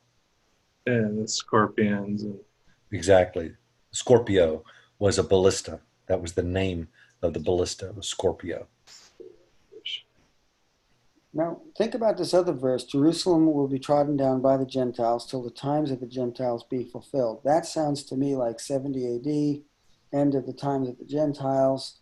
Jerusalem ends officially. Because you can't trodden down Jerusalem after it's destroyed. Well, wait, no, you can, because look, the temple was destroyed, but they had to wait for it to cool down for them to dig up every single stone to get the gold out. So I mean that took some time.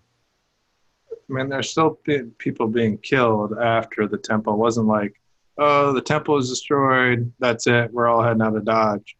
The war continued for another 3.5 years. What does Josephus say took place after the destruction of the temple? What is his description of the remaining 3.5 years?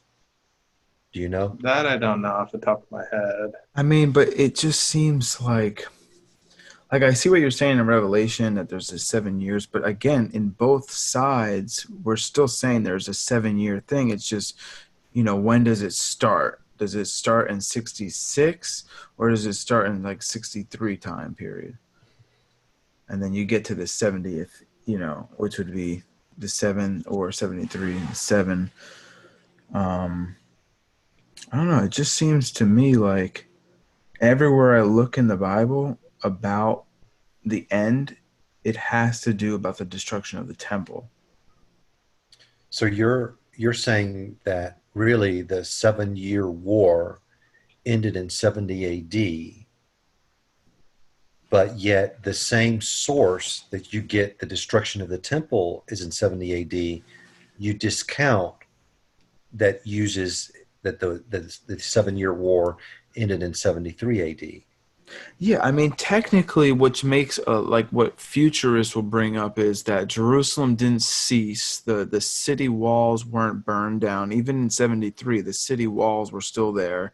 You still have Jerusalem there. There's a second Jewish war in 136 or something like that. So people look at that and go, look, Jerusalem didn't end. It was still going on, so that's what they're looking at. It's just like they say, okay, in the statue in Daniel chapter 12, the image gets destroyed, people would say in 70 AD or in the first century, but Rome still continued. So obviously the image wasn't actually destroyed in the first century. It continues on. Rob had entertained the idea a year or so ago. He was mentioning that he believes that Revelation extended past 70 AD to the second and third Jewish wars. Yeah, he's talked about that for probably like 2-3 years, probably. Yeah, I mean, that's if you go with the interpretation that because of Daniel and that the, Revelation 1 through 19 talks about a war, and then you have the 1,000-year millennium, then it seems like it talks about another war. Yeah, the Gog and Magog. So if I can sort of surmise, the whole crux of the argument depends on Daniel 9:27b, where it talks about, and the wrath will be poured out. And some are proposing that until, so, that part is up to 70 AD. And then others say it lasts until the end of the 7-year war, which is 73 AD. Is that, am I getting the right argument there? Sort of. Really, 9:27 is the last part of that verse. it goes way beyond what we started talking about, which is Alan's view compared to the standard, 490 years. But I think the words of Jesus make Daniel 9:27b. I think it relegates it to 70 AD, the destruction of the temple, in my opinion, because that's the abomination of desolation that he's referring to. Right. Okay. And Yeah, even and I the would kind of lean to that as well. the word is the same. I mean, behold, your house is left to you desolate. Meanwhile, over here, it's like poured out on the desolate. It's just very same word. So then, would you say then that the 7-year war, would you say it was a 7-year war or just a 3.5-year war? That Wikipedia and that source of Josephus is probably just incorrect? That's what it appears I to thought be. Josephus said it was 7 years, but I think that the first Jewish war is 7 years. I think Wikipedia is getting that from Josephus. And the thing is, though, is that source that we're using for the destruction of the temple in AD 70, we only get from Josephus. So we're using that source to believe that 70 AD was the destruction of the temple, but yet we don't want to use that same source to say that the war, continued on until 73 AD. I mean, the thing is when did the war start? Um, I guess, and that's instantly when it was surrounded by armies, or did there something else transpire? More, zealots being, doing bad things, and then it seems like the last 3 years, that's when Jerusalem was really being surrounded, no longer being able to leave, and they starved them for 3.5 years. In None of Matthew this. 24, when you believe in, when you hear of wars, so there are already wars and rumors of wars and Yeah, ending wars. So it's, there are already some wars starting. Flee to the mountains. yeah. I mean, even let's just say, like, my biggest thing is let's just say you're right. The war goes to 773, right? That still does not mean that that's I guess in my mind any significance about the old covenant, being extended to 3 more years. I mean, Right. like if you just like think about everything that could happen. Okay, so the if the old covenant, according to the book of Hebrews, is the parable of the old covenant is the temple, and let me just go so I can just quote it I see. perfectly. Yeah. Okay. So Hebrews 9:9, and this is talking about the Hebrews 9:1 says, now even the first covenant had regulations for worship and an earthly place of holiness. So this is talking about the first tabernacle, the first covenant, or what the scriptures would be the old covenant. And it says, verse 7, but into the second only the high priest goes, and he but once a year, and not without taking blood, which he offers for himself and for the unintentional sins of the people. But by this, the Holy Spirit indicates that the way into the holy place is not yet opened as long as the first section is still standing. And this is the key verse 9:9, which is symbolic of this present age, according to its arrangements, gifts, and sacrifices are offered that cannot perfect the conscience of the worshipers. So it seems like this system, this earthly, temple, ministry, priesthood, sacrificial system, what is called the Old Covenant, is symbolic, and the word there is a parable of the present time period. Okay. So when do you believe that Christ entered into the heavenly holy of holies? And do not dare say 1844. Oh, I was gonna say 1843, but no, I would say maybe at 1948. Pentecost. Yeah, at Pentecost, like when not Pentecost, I believe when he went into heaven, like truly ascended into heaven, most likely. Okay. So, and then then as the high priest, he would go inside and perform his ministry work.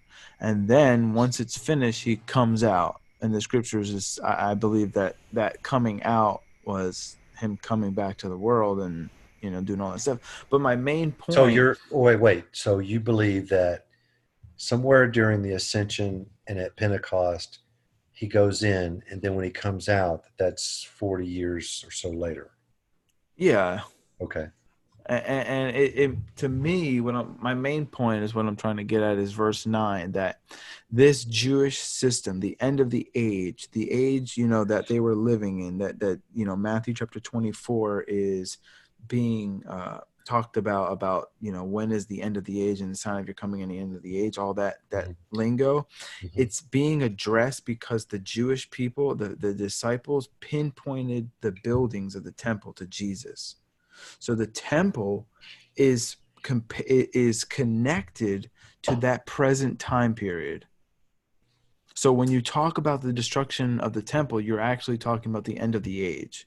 When you talk about the end of the age, you're talking about the destruction of the temple, because that system is a parable of the present time period, which was in the first century. So in my mind, once that is destroyed, the end of the age has taken place. No longer is the old age continuing for another 3 years. I get your point where you're saying that the disciples looked at the temple architecture as, heaven on earth and everything. But then when we go to Daniel doesn't have a temple anymore.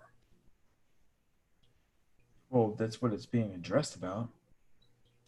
I found I was looking at some more information where we went earlier when he was talking to the woman, the Samaritan woman. We were saying that was probably Pentecost in that feast. We said it could have been tabernacles, but in John 4, he says, there are yet 4 months, then come the harvest. That's a good find. Yeah. We weren't saying John 4 was any festival. We were saying John 5. Right. But if it's 4 months to the harvest, or the well, what does that harvest mean? Fall. Sukkot? Well, Sukkot. I would think Sukkot. Isn't Sukkot the last? You said the last fall? Right. So it could how many months does it say? 4. There are yet 4 months. Yeah, so that definitely could fit. Because Sukkot, Pentecost would be like the 3rd month. And then you add 4, 3, 4, 5, 6, 7, which would bring you to the 7th month. Are you referring to John 4:35? Yeah. It's. I don't think it means that at all. It's just saying. That's what she thinks it as, but he's saying he gets the spiritual meaning. Oh. Right, because Jesus is saying to them, don't you say there are yet 4 months and then comes the harvest? And he's saying, well, lift up your eyes, the harvest is already here. Right. She's thinking a literal harvest. He's trying to tell her the true harvest. The disciples, not her. Is that who he's talking to? Is the disciples? Yeah, he's talking to the disciples here. And so, right, the disciples think that there would be 4 more months before the harvest. And Jesus is saying the harvest is already here, behold. So it does put like a timestamp here in John 4. And so if the feast after this was the Feast of the Jews, after that can't just be 4 months in like the next very verse. So that feast should be Pentecost then. Mm-hmm. Yeah, you're talking about chapters 5. Right, that's what I'm saying. If it's 4 months, and then just the next verse basically is telling you that there's another feast, yeah, then you would have just left out 4 months of Jesus' ministry, so that doesn't make sense. And verse 7 is Sukkot. So, really chapter 6, verse 4 is just sort of like there. Yeah, I'm Dangling. thinking this 4 thing is not supposed to be there the more I look into it. Because, I mean, it's a perfect seasonal progression if you don't have that one verse. If you do put that one verse in there, then you're missing a complete season because you're going. Everything gets thrown out of order. Yeah. You know, if he's going in order, why would he all of a sudden he jumps completely out of order? You know, Zach, your whole premise is that he's going in order. Now all of a Yeah. sudden he goes out of order. Not necessarily. Well, no, he would Not say necessarily. Yeah. No, he would It's say still going in order. You're It's going not- in order, but you're skipping several major feasts. Right. Straight over to Passover, and then back to. I mean, he doesn't mention Yom Kippur, which is the holiest day of the entire year. But you only have to go that up to happens. Jerusalem 3 times a year. And on John 6:4, he's not even in Jerusalem. That is true, right? Yeah, and I would say that is a point there, but again, it doesn't say that that Passover is today. It says that it's at hand. But the other times when it says he goes to Passover, it says he went to Jerusalem. It does. Clearly, it does. Yeah, no, I agree. I mean, my biggest thing is if you, I mean, I would believe it if there was textual variant on it. Right. That's my biggest concern. I'm all into what the text says. You know, if it's actually there, I mean, why such a big cover up? I mean, does it really matter if it was 2 years, 1 year, 3 years? Like, if it was 5 years, does that just throw everything like, oh, it's not true then? Well, it can't be. You don't. I'm just saying it's 3.5. You believe it's either 2 or 1. That's what I see right now. But again, I can take either or. I mean, I say even 3.5 years. I mean, I'm still the same believer. Everything still works. But we're only looking at the Gospel of John. So if you go to the Synoptics, it only mentions the Feast of Passover once. Yeah, but we can obviously see in John that there's 2 of them mentioned. So, you know, obviously, I mean, I don't think that you can say, oh, because this one doesn't say it and this one does say it, that, you know, they're saying the wrong thing or something like that. Well, also remember, the Mount of Transfiguration is not mentioned in the Gospel of John because the beloved disciple was not there to bear witness. Okay. What does that have to do with anything? So maybe he was there at the first and second, that he was there at the first Passover, whereas, well, never mind. Yeah, well, maybe, yeah, there you go. Maybe Lazarus was more of friends hanging out with Jesus, and the other disciples came later.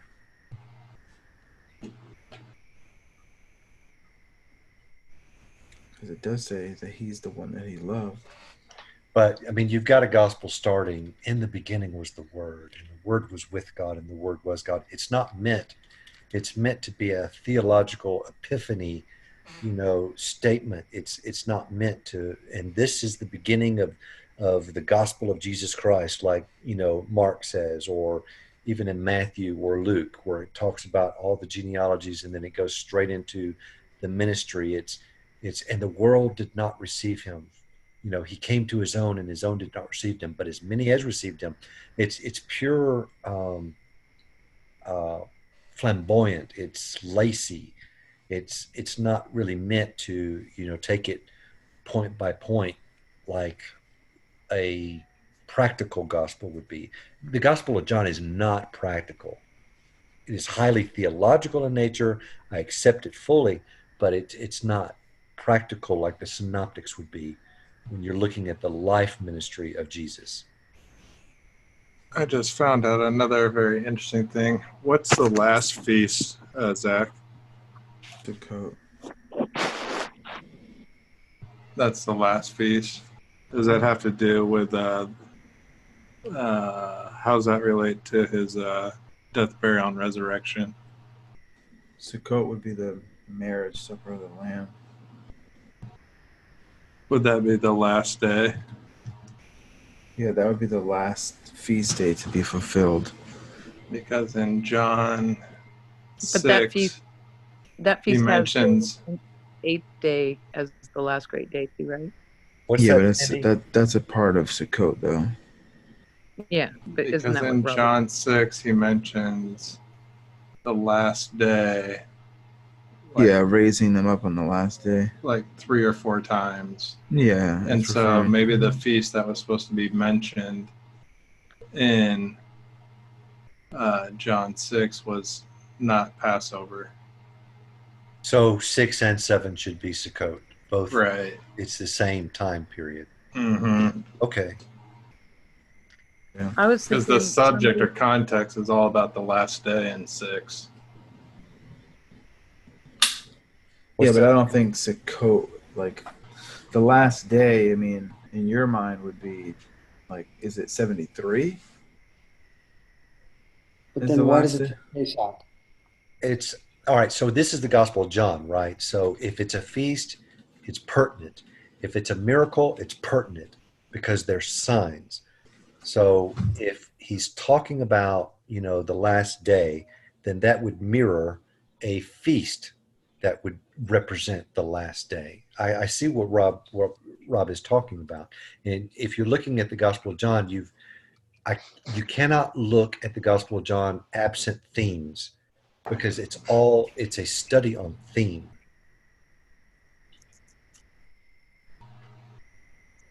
Partially, for sure. I mean, you can say that. I mean, even my teachers break the other gospels up into themes. Like Matthew is all about That's a right. Jewish context. I But mean, my and pastor had gather asked, up the fragments that remain, that nothing be lost. I mean, doesn't that sound like, you know, gather all the sheep and all that? No, I see that as the remnant of Israel. They're put in 12 baskets. covenantal themes. Right. That's what I'm saying. That's But there's like Old Testament verification themes is what the whole thing is, because the Greek word is actually sign acts. It's the same Greek word that you find in the Septuagint all throughout Ezekiel. Do this for a sign, and they call Ezekiel the son of Jesus. I mean, the Lord calls Ezekiel the son of man. So it's pure validation that the Old Testament scriptures, and these are the signs that Jesus did to fulfill these Old Testament scriptures to prove who he was. That's the reason why you see that the Gospel of John, more than any of the other Gospels, show Jesus as God. And my pastor had asked me, because we were actually talking about, me and Zach talked about this afternoon, barely, but John chapter 8 with the adulterous woman. And my pastor was asking in a Bible study, does it, because he actually mentioned that, it's actually found in the Gospel of Luke in a later portion and then in an earlier portion. And the Lutherans don't even include that section of scripture in their Bible reading for their 3-year plan. And he actually mentioned, does it matter that, it's there, but it might not belong there? And I raised my hand and I answered, it doesn't matter at all unless you're doing a thematic study on the Gospel of John. If you are, then it's not the original intention of that author to have included that because it's not in the earlier manuscripts. But otherwise, it is inspired scripture. It doesn't matter that it's there. But it's thematic wise, yeah, it doesn't belong there. And so if that doesn't belong there and it was inserted there, then why do we say, oh, well, that's the only exception? That is the only place that there was an extra insertion in the Gospel of John, even though the Gospel of John is the later gospel. And 6:4, that definitely should be in there. Every other verse should definitely be cemented in there. But then, John chapter 8, oh, well, that was Yeah, well, that's the only Yeah, it exception. doesn't look like Michael Rood was the creator of this. I was just reading that it says, there's no need for us to say that John 6:4 was first written, but the holy day of Jews was approaching. And that text had to do with the holy day of tabernacles. But the copyist, since he was not paying attention, wrote Pascha Gerhard Vossius, Amsterdam, 1643. Now, if I can answer to what Stacy was saying, well, we have textual, you know, like proof that in manuscripts of John 8 is, you know, that adulterous woman is not there. So we have proof that some do, some don't. So now we're able to actually show the evidence that say, hey, this most likely isn't in this section. So we can agree on that one. But we don't have any of that same type of evidence for, you know, Right. John 6:4. Okay. And now So, here's, I got listen. one more. Hold on, one more. Well, it also says that the first century believers believed in a 1-year ministry. You would have thought they would. How would you prove something like that? Let's find out here. I don't like using this analogy, but I'll use it regardless of what I'm going through, just to show you. So you are indicted for a crime, right? Mm-hmm. And so you are an attorney and you're talking to the jury and you're saying, look, we have this individual and has a proven crime. There is no doubt in our minds that this crime was committed by this individual, and we also believe that he committed this crime. Okay. The jury would think, well, since there is a possibility for a pattern to be there, then you look at other evidence, of course, but it is possible that because there was an insertion in John to begin with, and you got definite proof, and now you have a speculation or circumstantial evidence that this right here doesn't seem to fit right, that might also be an but it's almost like the Lazarus John, you know, who's the beloved disciple. It's almost that same type of thing. Not at all. I mean, you have multiple places in the New Testament where manuscripts are added. Look at the ending of the Gospel of Mark. I mean, so it's not just John. I mean, the thing is we have the proof that there are manuscripts that don't say it and manuscripts that do say it. Right, but if you, let's say you have one manuscript to start, right? Mm-hmm. And the first guy messes up, then what? All the rest are going to be messed up.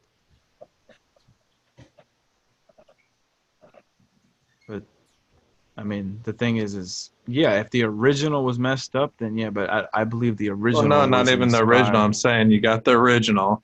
Yeah. Here's the guy writing it down. Okay, he's making the second copy. Yeah, he messes up. Yeah, but then I could say then that all with the rest anything. are going to still be messed up.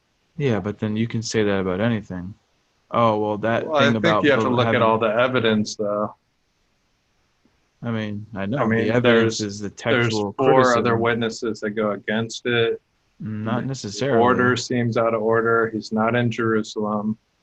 Yeah, but that doesn't, again, it doesn't specify because it says it's at hand.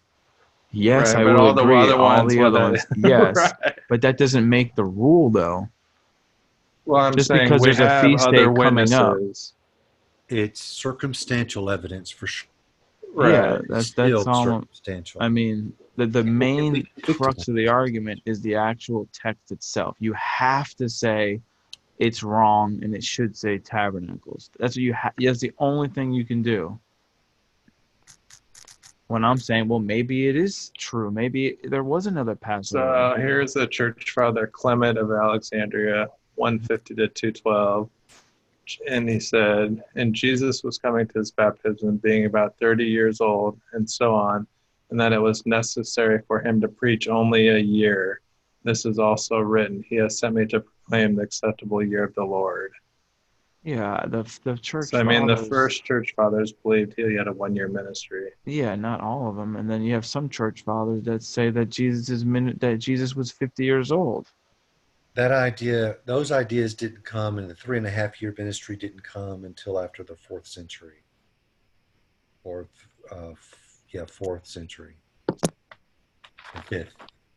Well, I mean, just like I said, like if John chapter 6:4 wasn't there, I would be right with you. But with John 6:4, I'm gonna have to just be like, well, I mean, I don't see I definitely see all your points. That's for sure. I would say a good argument is that, it So doesn't that say that he went to person that you were Jerusalem. saying that he was 50 years old also thought that he only had a 1-year ministry. No, I'm saying that there's, the church fathers. I mean, the Right. I'm youthful just saying the preterists. person that said that he was 50 years old also thought he only had a 1-year ministry. Oh, I don't get the joke. Well, he's saying that there's so much other evidence of the church father, even the one that got it wrong, saying Jesus was 50, Oh, I see what you're saying. is believing that he still had a 1-year ministry. So there was a lot of the early church fathers. So now let's who just believed say it was a 1-year ministry. let's just say, okay, you're right. Now what does that prove? What does this now to jump on board? Now does that necessitate that there's a 73 AD Well, fulfillment? To me, it Use your doesn't. It favorite doesn't. word tonight. To me, it gives more evidence that Scripture is reliable. Well, what it shows to me is that Jesus knew he had a lot to do and very little time to do it. He was a man with a mission. He hit the ground running. So it sounds like Mark, immediately after this, he did this. There was no downtime. But then It what just about seems like more scriptures fit together. Yeah, he had downtime. Remember the wedding? Or he did the He was miracle. creating miracles during that time. Okay, so Yeah, he was I mean, getting everybody my biggest thing is definitely, I don't see All right, 73 right. AD. All I right, could wait. see possibility of 1-year ministry. All right, so the 1-year ministry, right? What does that mean? The same thing when we were talking about the dating of Revelation. If the dating of Revelation is closer to AD 70, it makes the book of Revelation even more urgent. So Okay. if you put the ministry of Christ in a 70-week time frame or 1-year time frame, it makes his ministry that much more urgent.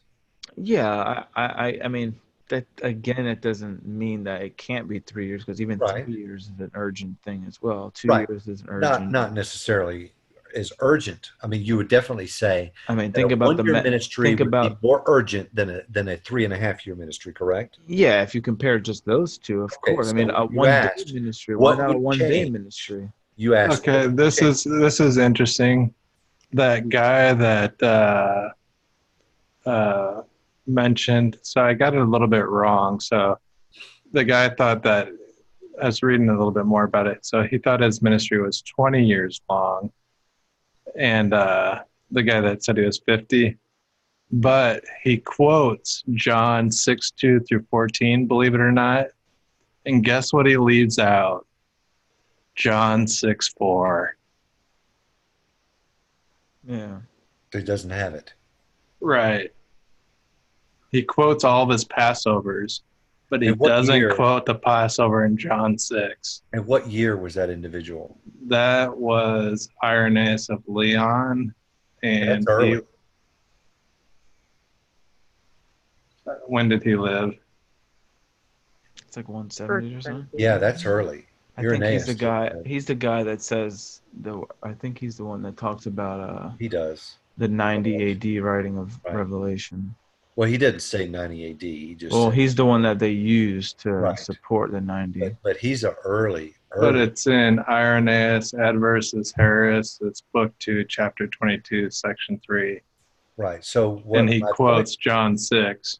Right. So my point was they're commenting on these, and that one just completely gets glossed over, Yeah, I mean, it's like the same thing, and I'll stick to my guns on this one too. The Luke chapter 3, it mentions Canaan in the genealogy. The Hebrew Masoretic text does not.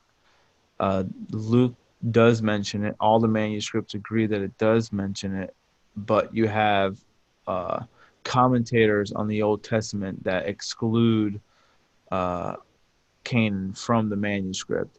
So that's why one of the main arguments for what's his name? Nathan.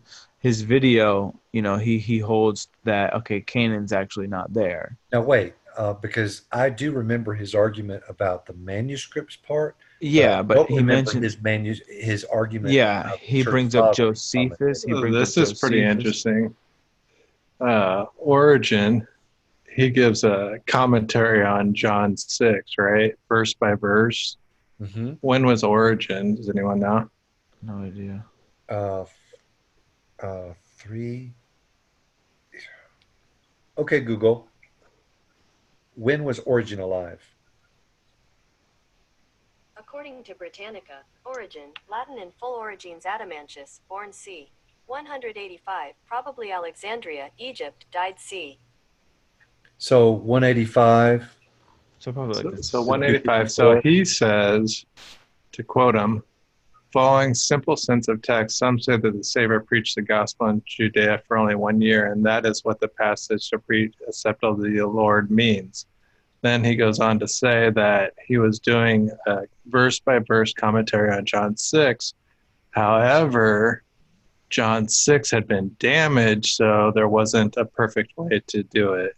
So maybe there was some type of, well, we think it said this, so let's put that in there because we got a damaged copy. Yeah, but then you would have other manuscripts that wouldn't have it. Well, I just quoted 2 other church fathers that didn't even recognize But the thing is, listen to the beginning of Origen's argument. He's saying other church fathers are saying that the ministry of Jesus was only 1 year. So that argument is already prevalent. Yeah, but That they early could be, time. but that could be just a mindset because you're reading because it says the acceptable year of the Lord, and you're automatically assuming that that means it's a 1 year ministry because it says a year. I mean, that's what it sounds like to me.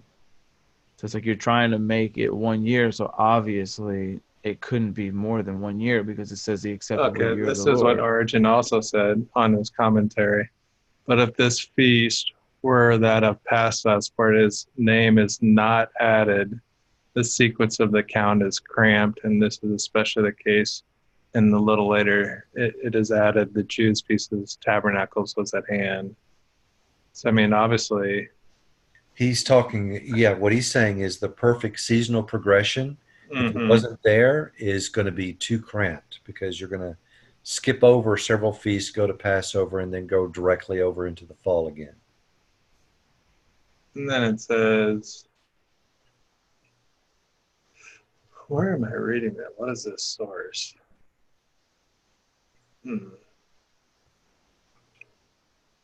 Some gentleman by the name of Mark Urain that obviously had come across this issue before.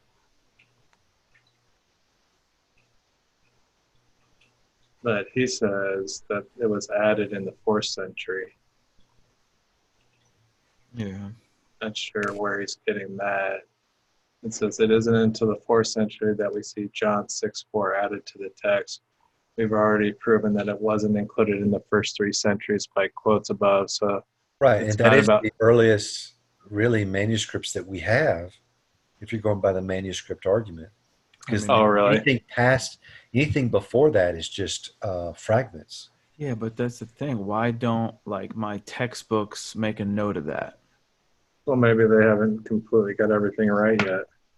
Just like new evidence comes out here and there. Yeah, but you're quoting stuff from literally Oh, no, I'm 700 saying years maybe ago. a new fragment of John 6 will come out and it's not in there. Yeah, but at the moment it's not. So the Yeah. textbooks only look at, comparison of different manuscripts. But if the complete manuscripts that we have go to the 4th century, and we've got fragments, but we don't have any early fragments of 6:4. Yeah, I know what you're saying. We do have early fragments of 5:1 or 3:16 or whatever, but we don't have that early fragment. That because of that, the books are not going to say it doesn't belong. They're just going to say we will assume that because we have this complete copy, and that's the earliest we have in the 4th century, that therefore we haven't found those fragments yet. Yeah. So there is no textual variant there. So, but again, that doesn't mean that Right. it's not actually there. It's It's still just- speculation. It's still Exactly. circumstantial, but you were trying to add, weight to the evidence. Yeah. Yeah, man. I mean, maybe you guys. I mean, you guys do make a compelling argument, but again, it's the same thing like Nathan said with which I definitely do believe that the Greek Septuagint timeline is the timeline that should be used in the count of human history. Mm-hmm. And one of my biggest comments on that is, Luke 3. It mentions that genealogy just like the Septuagint does. So again, that's another argument that's the same thing. Like, oh, well, maybe it's really Didn't you not guys there. read Greek? Yeah. Because I found one from 200. Pull it up. Pull it Yeah, up. pull it up. Okay. Let me switch screens here. What was that, Sandy, that you were asking? Oh, I was gonna. I don't know if this is changing the subject, but it's in John. I just seen this online, and has anybody ever wondered? I've always wondered, and I read this thing today, and I didn't know about when Jesus came out of the tomb and they found the stone rolled away, and Mary runs back and gets Simon, and they run to the tomb, and then I think, is it Simon? Yeah, Simon. It's Simon and the beloved disciple. Yeah, that's right. And so the beloved disciple stops. He doesn't go in, and then Simon catches up. He goes on in, and he sees. It says, and sees the linen clothes lie, That's and right. the napkin that was about his head, not lying with the linen clothes, but wrapped together in a place by itself. And some versions would just say like that it was folded neatly, right? Mm-hmm. And I read this thing that it says there's a tradition in those days, and maybe later, but that if you were eating at the dinner table, the servant would, be watch, like, kind of like a waiter would when you're in a restaurant. And the signal that if you got up from the table, they would know that you were done eating is if you left your napkin all wadded up. But if you folded it neatly and laid it next to your plate and got up, excused yourself, they would know that you weren't finished yet, that you were coming back to the table to finish your dinner. I was like, oh, that's weird. Has anybody ever, what does anybody ever come I up will with say that etiquette for today is that you take your knife and your fork and you put it at 10 o'clock and 2 o'clock on your plate, and the waiter will know that you're finished with your plate. But if it's not at 10 and 2 and you go to the bathroom, he won't pick up your plate. So we do that today. Yeah, yeah. And another thing I think is weird, because why does it say, it says, Peter therefore went forth and that other disciple, the one that Jesus loved or whatever, and that other disciple. Right. Why is it being like that? Why isn't it Because just say he didn't John? need to go. He didn't need to go in the tomb because he understood. Why don't they just use his name? They use Simon Peter's name. Why don't they just say John? It's not John. Instead of calling him, it's not John. No. Who is it? It's Lazarus. It's Lazarus? Oh, this is why you guys said that a long time ago, didn't you? Somebody That's said right. Lazarus, and don't tell her that We'll yet. take you through the internal evidence. Oh, it's Lazarus. It'll blow your mind. My mind's already being blown right now. Okay. So now I want to say another thing. Was it you, Zach, talking about you think when Jesus ascended? What about? I kind of had a different view, or is it Rob doing the timeline? That's kind of why I was looking at John, because I was like, well, let's see, that right when Mary was in the garden, I guess she leaves because she sees the stone and it's empty, and she goes and tells these other two. But then, I don't know if this is in chronologically, but in verse 17, Jesus tells her, touch me not, for I am not yet ascended to my Father. But go to my brethren and say unto them, I ascend unto my Father and your Father, and to my God and your God. And I wonder if, because I know that the priests, the priests that would go into the Holy of Holies had certain rituals, because they couldn't be unclean. And I don't know what those rituals are. I'm just wondering if somebody knows, like, because it seems like maybe she couldn't touch him because as a priest, he was about to enter the Holy of Holies and ascend to the Father, and then he comes back, and then he makes his appearances to the disciples. Is how I've always kind of interpreted it. But what say ye? Oh my gosh! It was only the women that couldn't touch him, according to Jewish tradition, I believe. What say you, Zach?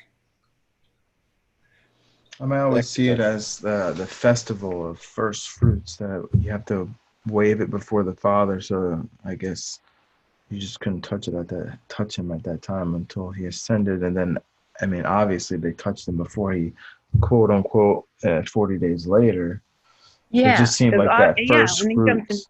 tells Thomas to look and touch me, and Yeah. So it seems like when you look at the that very day when they went there, I mean, it was because that day was first fruits, and it gets waived, I guess, at a particular time that day. So I guess once that time was going on, then Jesus ascended, went into heaven, and then there you go.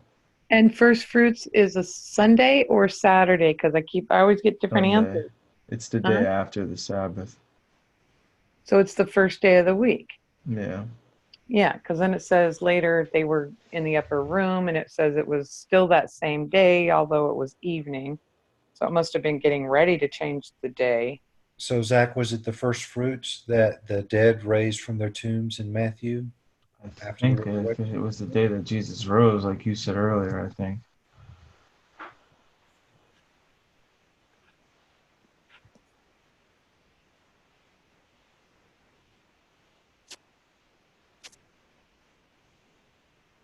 So, Rob, you had some Greek for us? Yeah, I was able to find on that anti-rude thing because I wasn't able to pull up that page that had the. It says, according to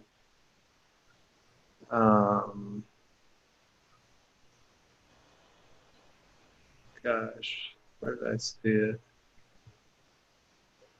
Oh, I looked up because it's from 200. I can show it here. Let me share my screen. That would be during Origen's time.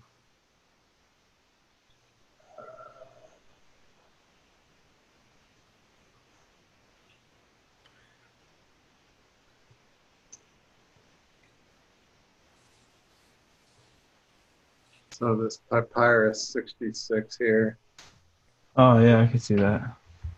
it includes, so this is the whole thing. See how thick it is? It's like John 1 through John 11, and it's from 200.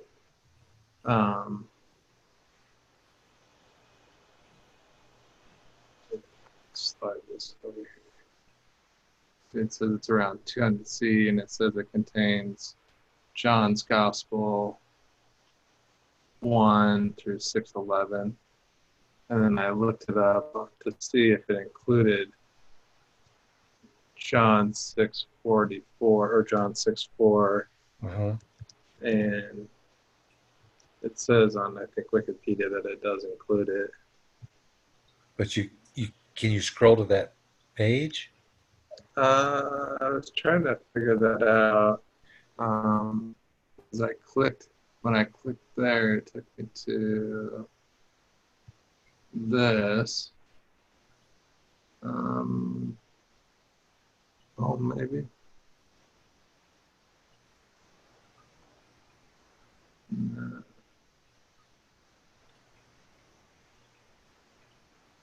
Let's see. I was trying to find it online. Wikipedia has it thing. Because I couldn't actually find it. Wait, There is no chapter breaks. see And it a lot here. of It those has. manuscripts. Looks like it's got them down here somehow. Or these are the different papyruses here, I guess. So yeah, I can't find it anywhere actually where we could actually look at that page. There is a So website where if that papyrus is available, it'll be on a PDF file, but it will take me a while to find it. yeah, But here, how about for it. this? One of us on the panel becomes the Pope, and then we'll be able to know all the secrets. But yeah, I'm gonna hit the hay. I gotta wake up very early in the morning. Mm-hmm. So it was a pleasure. Great Thanks. night, guys. Yeah, well, God bless. I'm going to go too. God bless. Good night, guys. It was a Night. great Bible study. A little above my level, but nevertheless. Definitely interesting for sure.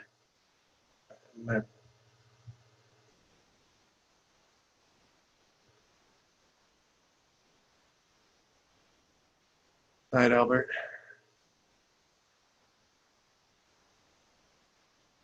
Night, yo.